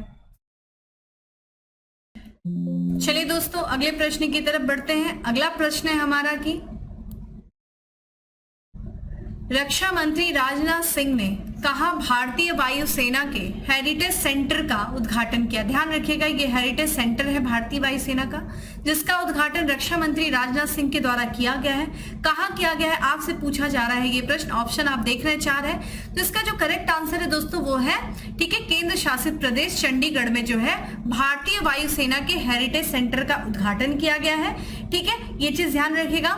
इस हेरिटेज सेंटर का देखा जाए तो ये लगभग, ठीक है, 17,000 वर्ग फीट में ये क्या होगा, वर्ग फुट में ये फैला होगा। और इसमें 1965 का जो वॉर था दोस्तों, जो पाकिस्तान से हुआ था, 1971 का वॉर है जिसमें बांग्लादेश जो अस्तित्व में आया, उसके बाद 1999 का कारगिल वॉर है, और साथ ही साथ जो ये बालाकोट हवाई अड्डा, जो हवाई हमला हुआ था, उससे जुड़े जो चित्र हैं दोस्तों, ठीक है, उन चित्रों को इस हेरिटेज सेंटर में दिखाया जाएगा, ठीक है। तो ये चीज ध्यान रखिएगा, ये जो हेरिटेज सेंटर है वो चंडीगढ़ और भारतीय वायुसेना के बीच एक समझौते के तहत स्थापित किया गया है, और इसमें ये जो विभिन्न वार हुए हैं उन वार से संबंधित जो तस्वीर होगा वो इस सेंटर में दिखाया जाएगा, ठीक है। किसके द्वारा उद्घाटन किया गया? रक्षा मंत्री राजनाथ सिंह के द्वारा किया गया है।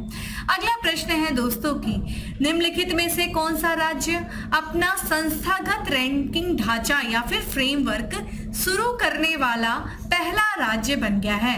तो अपना खुद का, ठीक है, ध्यान रखिएगा, सेंटर का तो है, जिसको हम national institute of ranking framework कहते हैं, ठीक है, national institute of ranking framework NIRF कहते हैं। ये देखिए राष्ट्रीय स्तर पे, लेकिन स्वयं का, ठीक है, एक अपना संस्थागत रैंकिंग ढांचा जो शुरू करने वाला पहला राज्य बना है दोस्तों, वो बना है केरल, जिसका नाम क्या है दोस्तों? तो केरल इंस्टीट्यूट ऑफ, ठीक है, Kerala institute of ranking framework, ठीक है, KIRF, ये इसका नाम दिया गया है। ये Kerala state higher education council के द्वारा लॉन्च किया गया। किसके द्वारा? Kerala institute of higher education council के द्वारा जो है इसे लॉन्च किया गया है। और ये रैंकिंग जो है हर साल जारी की जाएगी। एजुकेशन जो वहाँ के विश्वविद्यालय होंगे, जो यूनिवर्सिटी है, उनके प्रदर्शन के आधार पे हर साल जो है इस रैंकिंग को जारी किया जाएगा, ठीक है। तो एक तरीके से जो उच्च शिक्षा संस्थान है उनके लिए स्वयं की रैंकिंग प्रणाली को शुरू करने वाला जो पहला राज्य बन गया है दोस्तों, वो बन गया है केरल, ठीक है। अगले प्रश्न की तरफ बढ़ते हैं। अगला प्रश्न है कि निम्न में से किस शहर में पीटर्सबर्ग जलवायु संवाद आयोजित किया गया है?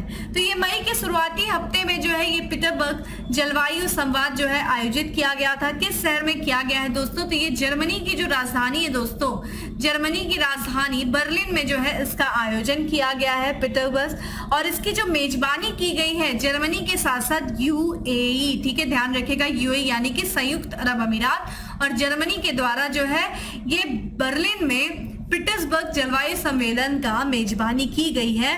और इसमें देखा जाए जो COP 28 होने वाला है, ठीक है, कहाँ पे, यूएई में होने वाला है COP 28। उस COP 28 के जो है फ्रेमवर्क तैयार करने के लिए, जो पक्षकार है उनके बीच में फ्रेमवर्क तैयार करने के लिए ये पीटर्सबर्ग जलवायु संवाद का आयोजन किया गया है। ठीक है, तो किस दिशा में आगे बढ़ना है उस पर चर्चा किया गया। COP 28 के जो है कौन कौन से विषय शामिल किए जाएंगे, ये सारी चीजों पर इस जलवायु संवाद में जो है चर्चा की गई है। ठीक है, तो कहाँ पे किया गया है दोस्तों पीटर्सबर्ग जलवायु सम्मेलन? ये किया गया बर्लिन में, और जर्मनी और यूएई के संयुक्त, ठीक है, एक तरीके से मेजबानी की गई है।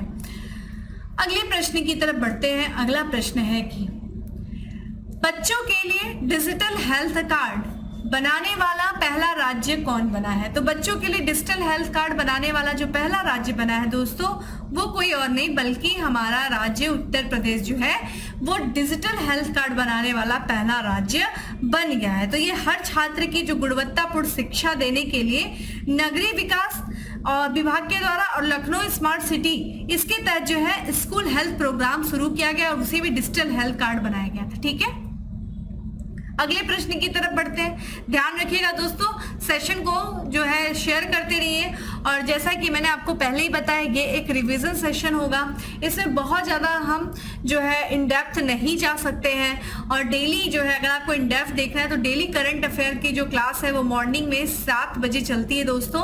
ये डेली मॉर्निंग में आता है मंडे टू सैटरडे। तो कोशिश करिए इस डेली करंट अफेयर की क्लास को आप लोग फॉलो करने का, जिससे कि आपको जो कुछ भी न्यूज में चल रही चीजें उसके बारे में गहरी समझ जो है वो आप में आ सके, विकसित हो सके। तो डेली करंट अफेयर की क्लास फॉलो करिए। और अगर आप इस समय देख रहे होंगे जो नए जो एग्जाम हो रहे हैं उसमें देखिए इस बार पीसीएस में 35 to 36 क्वेश्चन जो आए थे वो करंट अफेयर से डायरेक्ट आए थे। और मैं इस बात की श्योरिटी दे रही हूँ दोस्तों, अगर डेली करंट अफेयर की क्लास को आप फॉलो करेंगे तो आपके ऑलमोस्ट क्वेश्चन करंट अफेयर की वो इसी क्लास से सॉल्व हो जाएंगे। मात्र आधे घंटे की लगभग क्लास होती है, उससे आपको बहुत सारी चीजें नहीं पता चलेंगी। ठीक है, चलिए प्रश्न पे आते हैं। हमारा प्रश्न है कि भारत और किस देश ने संयुक्त रूप से सितवे बंदरगाह, देखिए अब सितवे बंदरगाह चर्चा में आ गया है तो आपसे लोकेशन, देखिए यहीं से ज्योग्राफी का भी क्वेश्चन बन जाएगा।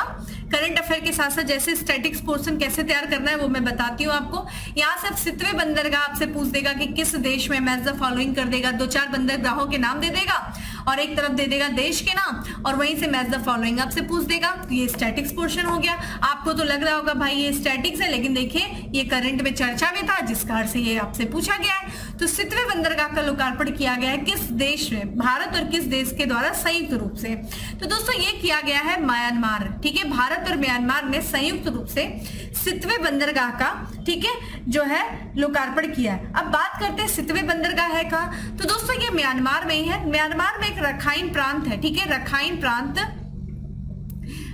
प्रांत है, वहां पे जो है ये सितवे बंदरगाह स्थित है। और ये सितवे बंदरगाह की बात करें तो भारत का जो मिजोरम राज्य है, ठीक है, मिजोरम राज्य के साथ म्यांमार का जो सितवे बंदरगाह है उसको जोड़ने के लिए एक जो है कलादान, ठीक है, कलादान नदी, ध्यान रखिएगा ये म्यांमार में बहती है। तो कलादान नदी पर एक मल्टी मॉडल ट्रांसपोर्ट प्रोजेक्ट जो है उसको निर्माण किया जा रहा है। किसको? भारत के जो मिजोरम राज्य उसको म्यांमार से जोड़ने के लिए। ठीक है, उद्देश्य क्या है बेसिकली इस परियोजना का? कौन सी परियोजना का? ये जो कलादान नदी पर मल्टी मॉडल ट्रांसपोर्ट प्रोजेक्ट जो बनाया जा रहा है, ये कलादान नदी के माध्यम से, देखिए अभी जो है कलादान नदी के माध्यम से जो भारतीय बंदरगाह है, भारतीय बंदरगाहों को मिजोरम के लिए एक वैकल्पिक संपर्क मार्ग स्थापित करने के लिए। ठीक है, तो आपसे कलादान नदी के भी बारे में पूछा जा सकता है। ठीक है, कलादान नदी और सितवे पोर्ट के बारे में पूछा जा सकता है, जो कि म्यांमार के रखाइन प्रांत में है। कलादान नदी भी म्यांमार से संबंधित है और इस पे भारत के द्वारा एक प्रोजेक्ट बनाया जा रहा है मल्टी मॉडल, यानी कि इससे जल मार्ग के माध्यम से, सड़क माध्यम से, रेल माध्यम से जो है जो भारत का मिजोरम राज्य है उसको कनेक्ट करना। ठीक है, एक वैकल्पिक रूट को खोजना, एक ऑप्शनल रूट को खोजना, है ना। अगले प्रश्न की तरफ बढ़ते हैं। उम्मीद कर रही हूँ आपको चीजें समझ में आ रही होंगी। अगला प्रश्न है कि निम्नलिखित में से किस देश को पुनः अरब लीग में शामिल किया गया है? देखिए किसे शामिल किया गया है पुनः अरब लीग में? इसे ये किया गया है सीरिया को। देखिए बात है 2011 की, ठीक है, 2011 के समय में लगभग सीरिया में जो गवर्नमेंट थी उनके खिलाफ जो लोकतंत्र समर्थक प्रदर्शनकारी थे वो प्रदर्शन कर रहे थे लोकतंत्र के लिए, लेकिन वहां पे जो गवर्नमेंट थी उन्होंने इन प्रदर्शनकारियों के दमन के लिए क्रूर नीति का इस्तेमाल किया। ठीक है, एक क्रूर दमन किया, जिसके कारण से अरब लीग ने यह फैसला लिया कि सीरिया को अरब लीग से निकाल दिया जाए। ये बात है दोस्तों 2011 में, ठीक है, 7 मई को। ठीक है, तो इसका फैसला जो लिया गया तो ये 2023 में, ठीक है, 7 मई के दिन जो है एक बैठक हो रही थी। कहाँ पे दोस्तों? काहिरा, जो कि मिस्र की कैपिटल है काहिरा, और ये अरब लीग का हेडक्वार्टर है। यहाँ पे एक बैठक हुई, उसके बाद से चूंकि सीरिया में काफी शांति चल रही है तो ये फैसला लिया गया कि काहिरा यानी कि सीरिया को पुनः जो है अरब लीग में शामिल किया जाए। ठीक है, तो अरब लीग में जो है शामिल कर लिया गया। तो एक तरीके से देखेगा नवंबर 2011 से, ठीक है, मई 2023 तक जो है सीरिया अरब लीग से बाहर रहा। चूंकि बात करें दोस्तों अरब लीग, तो आइए बात कर लेते हैं अरब लीग इस संस्था के बारे में। डायरेक्ट क्वेश्चन आपसे पूछा जा सकता है। अरब लीग दोस्तों जिसे हम कहते हैं लीग ऑफ अरब स्टेट्स, ठीक है, क्या कहते हैं? लीग ऑफ अरब स्टेट्स के भी नाम से जानते हैं। तो ये बेसिकली देखा जाए जो मध्य पूर्वी, ठीक है, मध्य पूर्वी जो देश हैं और जो अफ्रीकी देश है, ठीक है, अफ्रीकी देश, कौन? अफ्रीकी देश, कुछ अफ्रीकी देशों का, और ठीक है, और साथ ही साथ फिलिस्तीन का, जो फिलिस्तीन मुक्ति संगठन है उसका ये ग्रुप है। इसमें देखा जाए 22 देश जो है इसके सदस्य हैं। तो बात है दोस्तों 1944 की, 1944 की बात है। तो एक जो है प्रोटोकॉल अपनाया गया जिसका नाम है अलेक्जेंड्रिया, ठीक है, ध्यान रखिएगा, कौन सा? अलेक्जेंड्रिया प्रोटोकॉल, ये ध्यान रखिएगा। अलेक्जेंड्रिया प्रोटोकॉल, ये डायरेक्ट आपसे एग्जाम में पूछा जा सकता है दोस्तों कि ये प्रोटोकॉल किस संगठन के, ठीक है, निर्माण से संबंधित है। तो अलेक्जेंड्रिया प्रोटोकॉल को अपनाया गया 1944 में, और इसी प्रोटोकॉल के द्वारा 1945 में, कब दोस्तों? 22 मार्च 1945 में लीग ऑफ नेशन, ठीक है, अरब लीग का क्या किया गया दोस्तों? अरब लीग का निर्माण किया गया। कितने सदस्य हैं दोस्तों इसमें देखा जाए 22 सदस्य हैं, और जब ये संगठन बना था तो उस समय जो है 6 सदस्य थे, जो कि मिस्र था, ठीक है, इराक था, जॉर्डन था, लेबनान था, और देखा जाए तो सऊदी अरब था, और सीरिया थे। सीरिया देखिए इसके संस्थापक सदस्यों में से एक था, लेकिन सीरिया को ही 2011 में अलग कर दिया गया था। क्यों किया गया था वो मैंने आपको बताया। तो उम्मीद करती हूँ ये सारे पॉइंट आपको पता चल गए होंगे। और देखिए जैसा कि मैं बार बार कह रही हूँ, जब भी आप रिवीजन सेशन को करिए तो वहां पे एक्सप्लेनेशन तो लिखा नहीं रहता है। कोशिश करती हूँ बहुत सारे एक्सप्लेनेशन को बताने की, लेकिन एक पेज में बहुत सारी चीजें नहीं आ पाती हैं। तो अपने साथ एक नोटबुक और पेन लेकर के बैठा करिए, और साथ ही साथ ये सब नोट डाउन करते रहा करिए। जो मैं वर्बली भी बोल रही हूँ वो भी, और जो मैं लिख रही हूँ बोर्ड पे उसे भी आप लोग नोट डाउन करिए, रिविजन करिए। अगले प्रश्न की तरफ बढ़ती हूँ। अगला प्रश्न है दोस्तों की, निम्नलिखित में से किस देश में 42वां आसियान शिखर सम्मेलन हुआ? तो 42वां आसियान शिखर सम्मेलन का आयोजन किस देश में किया गया? तो ध्यान रखिएगा कहाँ किया गया दोस्तों? इसे किया गया इंडोनेशिया में। ध्यान रखिएगा 2022 में G20 की भी अध्यक्षता इंडोनेशिया ने की थी, और 42वें आसियान शिखर सम्मेलन की भी 2023 में जो है अध्यक्षता आयोजन जो किया इंडोनेशिया ने किया। आसियान की बात करें दोस्तों, इसका फुल फॉर्म क्या है दोस्तों? एसोसिएशन ऑफ, ठीक है, क्या फुल फॉर्म है? देखिए ये आपको ये जो संस्थाएं हैं, एसोसिएशन ऑफ साउथ ईस्ट, ठीक है, साउथ ईस्ट एशिया नेशन, ठीक है, एशियन नेशन, ये इसका फुल फॉर्म है। ठीक है, तो इसमें जो है 42वां जो शिखर सम्मेलन आयोजित किया गया, ये इंडोनेशिया में किया गया। अगर हम बात करें किस विषय पे जो है सम्मेलन किया गया था, तो आसियान, ठीक है, आसियान अफेयर, ध्यान रखिएगा, आसियान अफेयर्स, ये आपको फुल फॉर्म इसका, ये देखिए ये इसकी थीम है, epic centre, epic centre, epic centre of growth. ठीक है, तो ये ध्यान रखिएगा, ये इसकी थीम थी, ये विषय था जिसपे विषय में ये शुरू किया गया था। इस शिखर सम्मेलन का बेसिकली उद्देश्य क्या था? तो वैश्विक विकास के पीछे केंद्र और प्रेरक शक्तियों को बनने के लिए ब्लॉक की आशाओं और प्रयासों को प्रदर्शित करना था। ठीक है, अगर हम बात करें दोस्तों कि आसियान जो है वो कैसे बना, आइए थोड़ा सा इसके बारे में भी देख लेते हैं। ठीक है, तो हम बात करें दोस्तों आसियान का फॉर्मेशन कब हुआ। तो दोस्तों बात है कब की, ये 6 अगस्त, ठीक है, 8 अगस्त 1967 की एक बैठक हुई दोस्तों। कहां पे हुई? बैंकॉक में, जो कि थाईलैंड की कैपिटल है दोस्तों, थाईलैंड की कैपिटल है, ठीक है, बैंकॉक। वहां पे एक बैठक हुई कुछ देशों के द्वारा, साउथ ईस्ट एशिया के देशों के द्वारा बैठक हुई और उस बैठक में एक डिक्लेरेशन को अपनाया गया। उस डिक्लेरेशन का नाम क्या है? आसियान घोषणा, ठीक है, इसे अपनाया गया, आसियान डिक्लेरेशन को अपनाया गया। और इसी डिक्लेरेशन के द्वारा जो है 8 अगस्त 1967 को एक संस्था बनी, एक संगठन बना जिसको हम कहते हैं आसियान, ठीक है। इसमें देखा जाए वर्तमान में 10 सदस्य हैं। कौन कौन से हैं? देखिए नाम लिख लीजिए, मैं यहाँ पे लिख नहीं पाऊंगी। ब्रुनेई है, दारुसलाम है, कंबोडिया है, इंडोनेशिया है, लाओस है, मलेशिया है, म्यांमार है, फिलीपींस है, सिंगापुर है, थाईलैंड है और वियतनाम है, ठीक है। चूंकि 8 अगस्त को ये बना था तो इसलिए हम 8 अगस्त को आसियान दिवस के रूप में मनाते हैं। और इसका जो हेडक्वार्टर है दोस्तों वो है जकार्ता। जकार्ता ये कैपिटल है दोस्तों, किसकी दोस्तों? ये राजधानी है इंडोनेशिया की, और राजधानी यहीं पे इसका मुख्य कार्यालय है, किसका दोस्तों? आसियान का, जकार्ता में, ठीक है। उम्मीद करती हूँ ये सब पॉइंट आपको समझ में आ गया होगा। आगे बढ़ते हैं, ठीक है, अगले प्रश्न की तरफ बढ़ते हैं। अगला प्रश्न है दोस्तों की, निम्न में से कौन सा देश श्रीलंका के पर्यटन के क्षेत्र में शीर्ष स्थान हासिल किया है? तो श्रीलंका के पर्यटन के क्षेत्र में किस देश ने शीर्ष स्थान हासिल किया है? देखिए वो कौन है? भारत, ठीक है। तो भारत में देखा जाए, अगर हम बात करें, जो अप्रैल के महीने में लगभग 20,000 जो है भारतीय पर्यटक वो श्रीलंका गए थे। और इसी के साथ साथ जो है श्रीलंका में भारत जो है वो शीर्ष पर्यटक के रूप में उभरा है। अगली बात करते हैं अगले प्रश्न की। अगला प्रश्न है कि किस राज्य सरकार ने अपनी तरह का पहला स्टेट रोबोटिक्स फ्रेमवर्क लॉन्च किया है? तो पहला स्टेट रोबोटिक जो फ्रेमवर्क लॉन्च किया है दोस्तों वो किया है तेलंगाना सरकार ने। किस उद्देश्य से दोस्तों?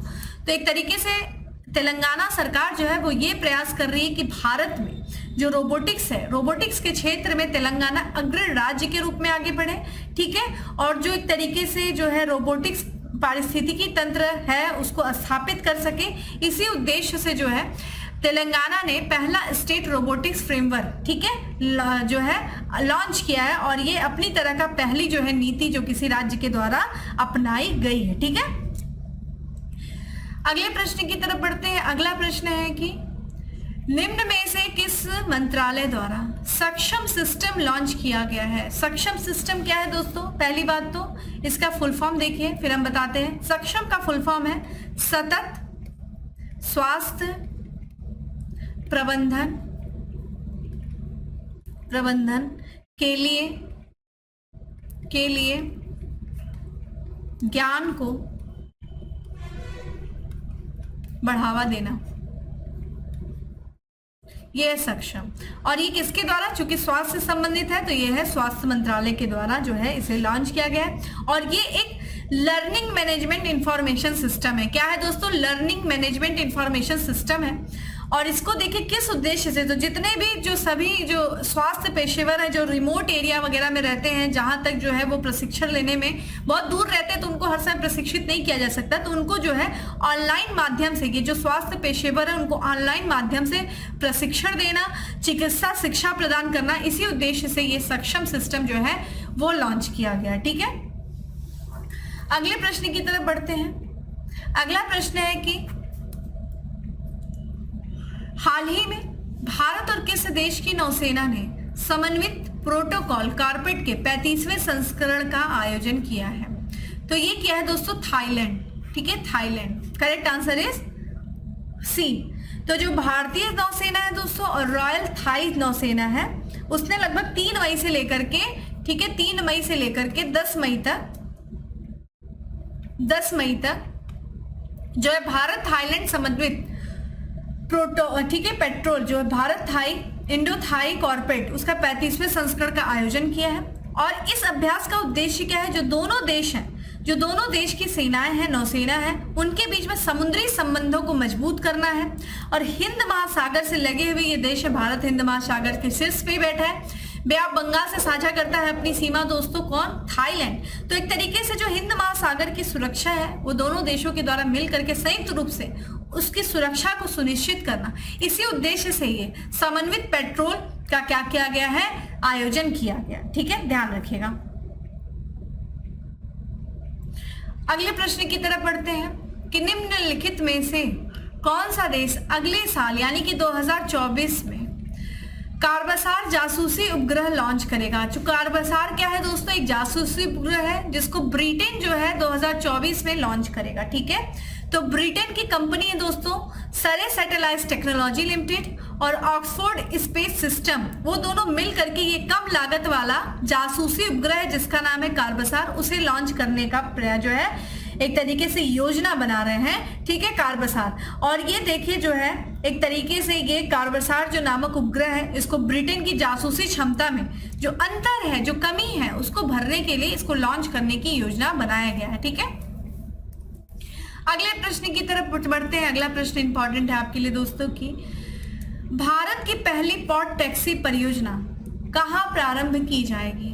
तो पहली पॉड टैक्सी परियोजना जो है ये भारत की पहली पॉड टैक्सी परियोजना है जो उत्तर प्रदेश में प्रारंभ की जाएगी, इसलिए ये इंपॉर्टेंट हो जाता है। तो ये उत्तर प्रदेश में, भारत में जो जेवर में, ठीक है, जेवर हवाई अड्डा नोएडा में, और जो जेवर में जो नोएडा अंतरराष्ट्रीय हवाई अड्डा है और जो फिल्म सिटी है, ठीक है, नोएडा इंटरनेशनल एयरपोर्ट है, और साथ ही साथ जो फिल्म सिटी है दोस्तों, फिल्म सिटी, उसके बीच में जो है भारत की पहली पॉड टैक्सी परियोजना को लॉन्च किया जाएगा। ठीक है, अगले प्रश्न की तरफ बढ़ते हैं कि निम्न में से कौन सा राज्य चलने के अधिकार को लागू करने वाला पहला राज्य बन गया है। तो चलने के अधिकार को लागू करने वाला जो पहला राज्य बन गया है दोस्तों, वो बन गया है पंजाब। जैसा कि दोस्तों पंजाब जो है, पंजाब की सरकार ने ये घोषणा किया है कि जितने भी जो राष्ट्रीय राजमार्ग प्राधिकरण है उनके द्वारा जो राष्ट्रीय राजमार्ग जो बन चुके हैं उनको, और जो निर्माणाधीन है जो राष्ट्रीय राजमार्ग को बनाया जा रहा है और जो पहले से बन चुके हैं उनपे जो सड़कें हैं जो निर्माणाधीन है और जो सड़कें बन चुकी हैं उनपे फुटपाथ को बनाना और साइकिल ट्रैक को बनाना इन अनिवार्य कर दिया गया है। क्योंकि अगर देखा जाए दोस्तों ये जो हाईवेज होता है उस पर देखिए आप कहाँ पैदल चल सकते हैं, बहुत ही तरीके से एक्सीडेंट की चांसेस बहुत ज्यादा रहती है, इसलिए जो भी ये फुटपाथ बनेगा, जो भी ये राष्ट्रीय राजमार्ग बनेंगे उनमें एक साइकिल ट्रैक और एक जो है फुटपाथ बनाया जाएगा जिससे किसी का भी व्यक्ति का चलने में जो है कोई बाधा नहीं उत्पन्न हो सकेगी। ठीक है, तो पैदल चलने वालों और साइकिल चालकों की जो दुर्घटनाएं बहुत अधिक होती हैं और मौतों की संख्या बहुत ज्यादा होती है, उन्हीं को नियंत्रित करने के लिए पंजाब राज्य सरकार ने ये जो है फैसला लिया है कि चलने के अधिकार को लागू किया है। ठीक है, पंजाब जो है ऐसा पहला राज्य बन गया है। अगले प्रश्न की तरफ बढ़ते हैं। अगला प्रश्न है कि गहरे समुद्र मिशन की संचालन समिति की पहली बैठक कहां आयोजित की गई है। ठीक है, तो गहरे समुद्र मिशन की संचालन समिति की पहली बैठक कहां आयोजित की गई है दोस्तों, ये किया गया है नई दिल्ली में। ठीक है, नई दिल्ली में किया गया है। समुद्र में गहरे समुद्र मिशन की पहली जो है उच्च स्तरीय संचालन समिति की बैठक थी। इस बैठक की जो अध्यक्षता की गई है वो केंद्रीय मंत्री, ठीक है, ध्यान रखिएगा, केंद्रीय मंत्री डॉक्टर जितेंद्र सिंह के द्वारा, ठीक है, डॉक्टर जितेंद्र सिंह के द्वारा जो है इस पहली बैठक की अध्यक्षता की गई है। ठीक है, और ये देखा जाए ये जो अभियान है दोस्तों, ठीक है, हिंद महासागर जो गहरे समुद्र में अभियान जो चलाया जा रहा है ये सितंबर 2021 में शुरू किया गया था। ठीक है, 2021 में।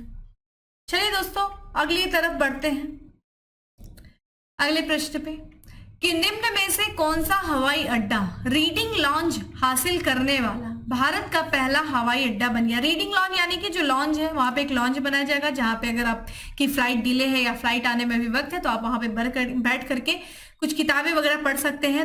तो वहां पे एक रीडिंग लॉन्च बनाया गया है। तो ऐसा जो है पहला हवाई अड्डा बन गया है जहां पे रीडिंग लॉन्च बनाया गया है। वो हवाई अड्डा कौन सा है दोस्तों, तो लाल बहादुर शास्त्री हवाई अड्डा, जो कि दोस्तों कहाँ पे है, ये वाराणसी में है। ठीक है, इसी को देखा जाए तो कौन सा हवाई अड्डा कहते हैं दोस्तों, इसे बाबतपुर हवाई अड्डा के भी नाम से जाना जाता है।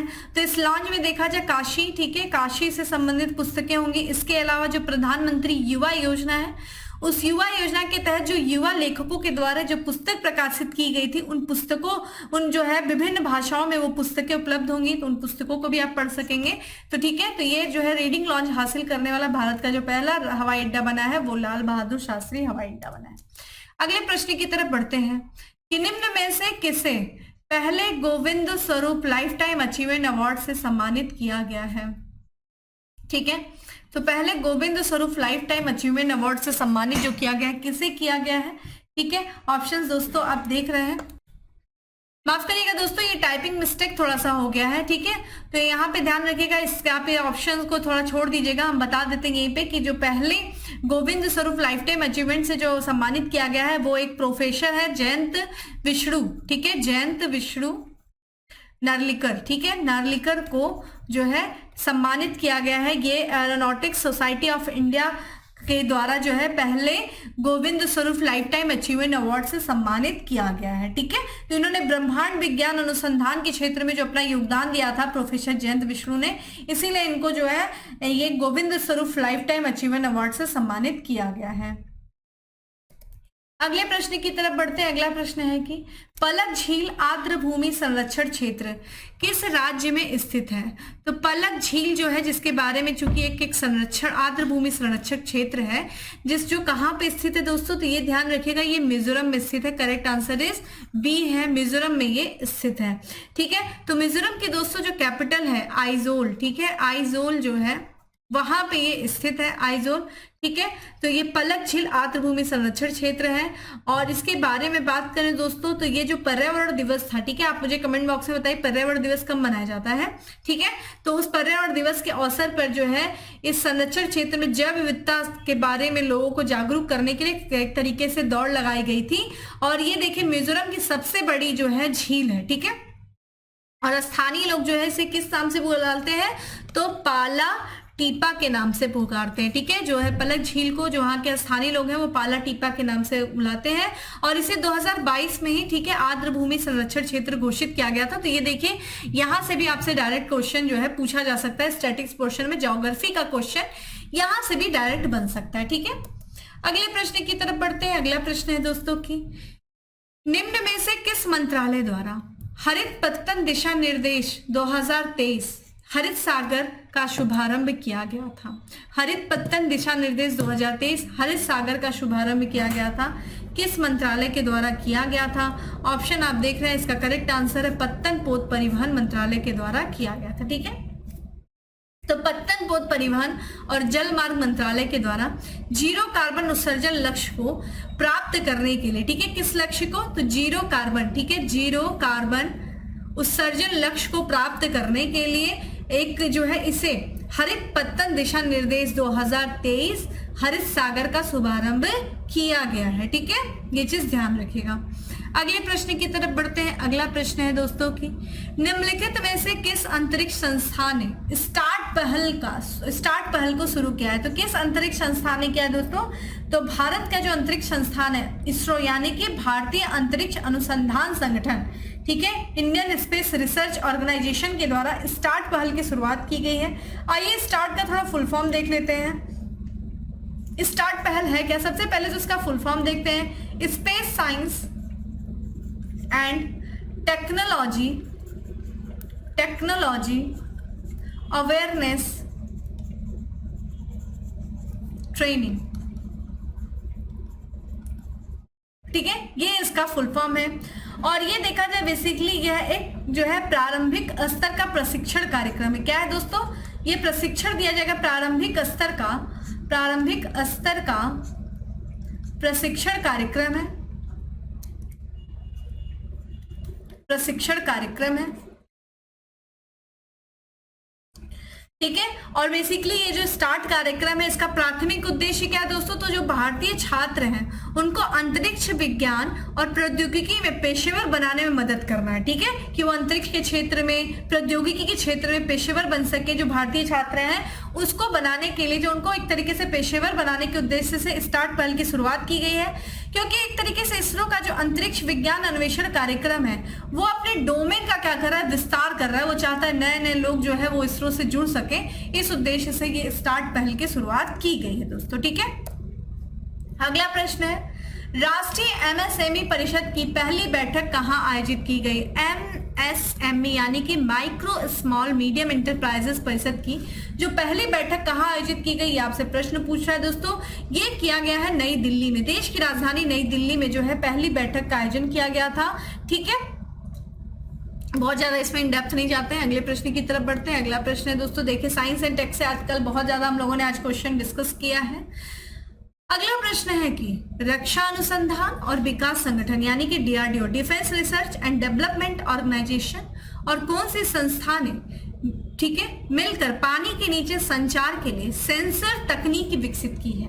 तो पानी के नीचे कम्युनिकेशन के लिए, ठीक है, जो समुद्र के अंदर, ठीक है, कम्युनिकेशन के लिए जो भारतीय नौसेना है उनके लिए एक सेंसर तकनीकी विकसित की गई है डीआरडीओ और किस संस्था के सहयोग से।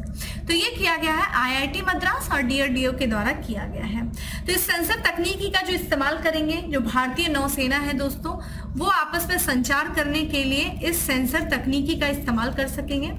और ये सेंसर तकनीकी जो है काफी कम लागत में बनाई गई है और इसको अंतरराष्ट्रीय जो है फाउंड्री की लागत से, जो कि जो पहले के जो उपकरण है उससे काफी कम है ये, तो इसकी लागत काफी कम है। ठीक है, अगले प्रश्न की तरफ बढ़ते हैं कि कब विश्व प्रवासी पक्षी दिवस मनाया गया है। ठीक है, कब मनाया गया है विश्व प्रवासी पक्षी दिवस? तो दोस्तों ये 13 मई को मनाया जाता है। विश्व प्रवासी पक्षी दिवस जो है वो हर साल जो प्रवासी पक्षी हैं उनके संरक्षण पर लोगों का ध्यान आकर्षित करने के लिए, इन प्रवासी पक्षियों के प्रति लोगों को जागरूक करने के उद्देश्य से हर साल 13 मई को विश्व प्रवासी पक्षी दिवस मनाया जाता है। ठीक है, अगर हम बात करें 2023 की थीम क्या थी इस दिवस की, तो थीम देखिए क्या है। देखिए थीम आपके लिए बहुत इंपॉर्टेंट है, जल और, ठीक है, प्रवासी, जल और, माफ करिएगा, जल और प्रवासी पक्षियों के लिए, पक्षियों के लिए, पक्षियों के लिए इसका महत्व, इसका महत्व। ठीक है, ये इसका, ठीक है, थीम थी।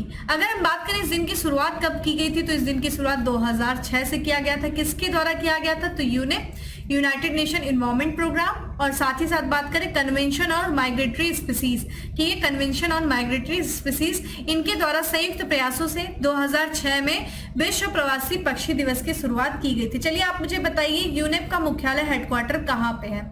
ठीक है, आप मुझे कमेंट बॉक्स में आंसर करिए। अगले प्रश्न की तरफ बढ़ते हैं कि निम्न में से कौन सा शहर एसडीजी यानी कि सस्टेनेबल डेवलपमेंट गोल प्रगति को ट्रैक करने वाला पहला भारतीय शहर बन गया है? तो कौन सा शहर दोस्तों बन गया है पहला भारतीय शहर? ये बन गया है भोपाल। ठीक है, भोपाल जो कि मध्य प्रदेश की राजधानी है भोपाल, और ये एसडीजी प्रगति को ट्रैक करने वाला पहला भारतीय शहर बन गया है। ठीक है, अगला प्रश्न है कि हाल ही में WHO ने किस वायरल बीमारी के लिए वैश्विक स्वास्थ्य आपातकाल को समाप्त कर दिया है? तो वायरल बीमारी थी जिसकी वैश्विक स्वास्थ्य आपातकाल लगा हुआ था, इसको समाप्त कर दिया गया। ये कौन सी बीमारी दोस्तों? एमपॉक्स, जिसे हम मंकी पॉक्स के भी नाम से जानते हैं, एमपॉक्स। ठीक है, आइए इसके बारे में थोड़ा देख लेते हैं। तो देखिए जुलाई 2022 में, ठीक है, जुलाई 2022 में यानी कि, ठीक है, जुलाई 2022 में जो एमपॉक्स है उसको WHO के द्वारा पब्लिक हेल्थ इमरजेंसी जो है लगाया गया था, यानी कि अंतरराष्ट्रीय चिंता का सार्वजनिक स्वास्थ्य आपातकाल के रूप में इसको घोषित किया गया था। अगर हम बात करें एमपॉक्स के बारे में दोस्तों, तो ये एक ध्यान रखिएगा, पॉक्स वायरल बीमारी है। ठीक है, वायरस से होने वाली ये बीमारी है, ये उसी वायरस से होने वाली बीमारी जिस वायरस से चेचक होता है। ठीक है, चेचक होता है, और ये लोगों में अक्सर जो है शरीर के विभिन्न हिस्सों में जो है, इसमें लक्षण क्या होते हैं? शरीर के विभिन्न हिस्सों में दाना निकल जाता है। अच्छा, ये कौन सी बीमारी दोस्तों? ये ज़ूनोटिक बीमारी। अच्छा, ज़ूनोटिक बीमारी क्या होती है आपसे पूछा जा सकता है। तो ये जो जानवरों से, ठीक है, जो इंसानों में होने वाली बीमारी होती है उसको ज़ूनोटिक बीमारी कहते हैं। इसका जो पहला केस आया था वो 1958 में आया था। ठीक है, कहाँ आया था? कांगो जो है, कांगो लोकतांत्रिक गणराज्य में, DRC में पहला जो है केस आया था, डेमोक्रेटिक रिपब्लिक ऑफ कांगो, और मनुष्यों में इसको सबसे पहले 1970 में देखा गया था। ठीक है, इसके अगर लक्षणों की बात किया जाए, क्या क्या लक्षण होते हैं, तो देखिए इसमें तेज बुखार आ जाता है, बहुत तेज सर दर्द होता है, मांसपेशियों में दर्द होता है, पीठ दर्द, एक तरीके से पूरी बॉडी में दर्द होती है, बहुत ज्यादा लो एनर्जी रहती है, और जो लिम्फ नोड्स होते हैं उसमें सूजन आ जाती है, त्वचा पर लाल लाल चकत्ते पड़ जाते हैं। ठीक है, और इस बीमारी का कोई भी विशिष्ट उपचार या टीका उपलब्ध नहीं है, ये बात ध्यान रखेगा। आपसे मल्टीपल चॉइसेस में पूछा जा सकता है कि इस बीमारी के इलाज में इस टीके का इस्तेमाल करते हैं, तो ध्यान रखिएगा एमपॉक्स बीमारी के लिए किसी भी टीके का अभी तक आविष्कार नहीं किया गया है। अगले प्रश्न की तरफ बढ़े उसके पहले दोस्तों थोड़ा सा हम बात कर लेते हैं WHO के बारे में, क्योंकि हम लोगों ने आज जो है WHO के बारे में 2 बार डिस्कशन किया, तो आइए थोड़ा सा WHO के बारे में देख लेते हैं। WHO जो संस्था है कब बनी, ठीक है। तो यहाँ पे हम देखते हैं WHO के बारे में। तो WHO देखें यानी कि वर्ल्ड हेल्थ ऑर्गेनाइजेशन। दोस्तों ये जिस दिन हम वर्ल्ड हेल्थ डे मनाते हैं 7 अप्रैल को, ठीक है, 7 अप्रैल को ही ये बना था। किस ईयर को बना था? 1948 में। अगर हम इसके हेडक्वार्टर की बात करें तो ये जेनेवा में इसका हेडक्वार्टर है, ठीक है, जेनेवा जो कि स्विट्जरलैंड में है, ठीक है। अगर हम बात करें यहाँ पे, ठीक है, अगर हम बात करें यहाँ पे जो इसके मेंबर्स कितने हैं, ठीक है, मेंबर्स कितने हैं, तो 194 जो है इसके मेंबर हैं। इसके महानिदेशक कौन है दोस्तों? ये भी आपसे WHO का महानिदेशक पूछ सकता है, तो ये ध्यान रखिएगा, टेड्रोस, ठीक है, टेड्रोस अदनोम गैब्रियस, ठीक है, गैब्रियस, ये इसके ध्यान रखेगा महानिदेशक हैं, ठीक है। तो ये WHO से संबंधित हम लोगों ने कुछ इंफॉर्मेशन देखी। अगले प्रश्न की तरफ बढ़ते हैं। अगला प्रश्न है कि निम्नलिखित में से किसने भारत में जूनोटिक रोग, देखिए आ गया ना, जूनोटिक रोग क्या होता है? अगर आपसे इसी तरह पूछे तो आप तो कंफ्यूज हो जाएंगे। जूनोटिक रोग तो जो जानवरों से इंसानों में फैलने वाला रोग वो जूनोटिक रोग होता है। और जूनोटिक रोग को रोकने के लिए 82 मिलियन अमेरिकी डॉलर के ऋण को मंजूरी दिया है। किसने? भारत में जो जूनोटिक रोग हो रहा था उसको रोकने के लिए 82 मिलियन अमेरिकी डॉलर का ऋण को मंजूरी दिया है। किसने दिया है दोस्तों? ये दिया है विश्व बैंक ने, वर्ल्ड बैंक ने दिया है, ठीक है। अगर हम बात कर ले वर्ल्ड बैंक के बारे में तो विश्व बैंक भी पढ़ लेते हैं दोस्तों, वर्ल्ड बैंक के बारे में भी, इसके बारे में भी हम लोगों ने अभी 2 बार चर्चा कर लिया है। वर्ल्ड बैंक, देखिए वर्ल्ड बैंक का जो स्थापना हुआ था दोस्तों, ठीक है, स्थापना जो हुई थी ये 1944 में हुआ था। इसका जो हेडक्वार्टर है दोस्तों वो वाशिंगटन, ठीक है, वाशिंगटन DC में है, जो कि USA का ये कैपिटल है। वहीं बात करें इसके सदस्य, कितने सदस्य हैं? तो इसके सदस्य हैं 189। और सबसे इंपॉर्टेंट है इसके अध्यक्ष बने ये भारतीय मूल के अमेरिकी हैं जिनका नाम है अजय बंगा। ये रिसेंट का ही है दोस्तों, इसलिए आपके लिए इंपॉर्टेंट हो जाता है अजय बंगा। अच्छा, ये रिपोर्ट कौन कौन सी जारी करता है ये देख लीजिए। रिपोर्ट देखिए, इजी ऑफ डूइंग बिजनेस जो जारी करता था अब इसका प्रकाशन बंद हो गया, ठीक है। इजी ऑफ डूइंग बिजनेस, इसका प्रकाशन अब बंद हो गया है, ठीक है। वही बात करें अभी देखिए ह्यूमन डेवलपमेंट इंडेक्स जारी करता है ये, ठीक है, यानी कि मानव पूंजी, माफ करिएगा, ये ह्यूमन डेवलपमेंट इंडेक्स नहीं जारी करता है, ये जारी करता है मानव पूंजी सूचकांक, ठीक है, ह्यूमन कैप इंडेक्स, तो ये मानव पूंजी सूचकांक जारी करता है। और ये वर्ल्ड डेवलपमेंट, ह्यूमन डेवलपमेंट मैंने बोल दिया था, ये देखिए वर्ल्ड डेवलपमेंट रिपोर्ट जो है वो जारी करता है, ठीक है, ये चीज ध्यान रखिएगा। अगले प्रश्न की तरफ बढ़ते हैं कि उत्तर प्रदेश के किस जिले में, ठीक है, किस जिला में ग्राम विकास योजना वितरण कार्यक्रम का आयोजन किया गया? तो ये हापुड़ जो है, हापुड़ जो कि क्षेत्रफल की दृष्टि से सबसे छोटा जिला है उत्तर प्रदेश का, हापुड़ में जो है जो ग्राम और खादी ग्राम उद्योग आयोग के अध्यक्ष हैं कौन है दोस्तों? मनोज कुमार, उनके द्वारा जो है मनोज कुमार जी के द्वारा, ठीक है, ये ग्राम विकास योजना वितरण कार्यक्रम का आयोजन किया गया। अगले प्रश्न की तरफ बढ़ते हैं कि निम्नलिखित में से किस मंत्रालय ने centre for processing accelerated corporate exit यानी कि CPEX की स्थापना की गई? Centre for processing accelerated corporate exit यानी कि CPEX की स्थापना किसके द्वारा किया गया? तो कॉर्पोरेट कार्य मंत्रालय के द्वारा किया गया, ठीक है। तो ये क्या है? CPEX यानी कि सेंटर फॉर प्रोसेसिंग एक्सेलरेटर जो है इसकी स्थापना की गई थी, ठीक है। प्रधानमंत्री नरेंद्र मोदी ने किस संस्था पर अंतरराष्ट्रीय संग्रहालय एक्सपो का उद्घाटन किया है? किस स्थान पर, ठीक है, माफ करिएगा, किस स्थान पर अंतरराष्ट्रीय संग्रहालय एक्सपो 2023 का उद्घाटन किया है? तो ये ध्यान रखिएगा, ये किया है नई दिल्ली में। कब किया है दोस्तों? ये किया था 18 मई को किया है। अच्छा, 18 मई को क्या मनाया जाता है? तो 18 मई को अंतरराष्ट्रीय, ठीक है, अंतरराष्ट्रीय संग्रहालय दिवस मनाया जाता है। अंतरराष्ट्रीय संग्रहालय दिवस मनाया जाता है। और इसी दिवस के दिन जो है ये, चूंकि इस वर्ष 47वां संग्रहालय दिवस था, अंतर्राष्ट्रीय संग्रहालय दिवस, और इसी दिवस के उद्देश्य में उपलक्ष्य में प्रधानमंत्री जी ने नई दिल्ली के प्रगति मैदान में, कहा दोस्तों, प्रगति मैदान में, ठीक है, प्रगति मैदान में अंतर्राष्ट्रीय संग्रहालय एक्सपो का उद्घाटन किया गया।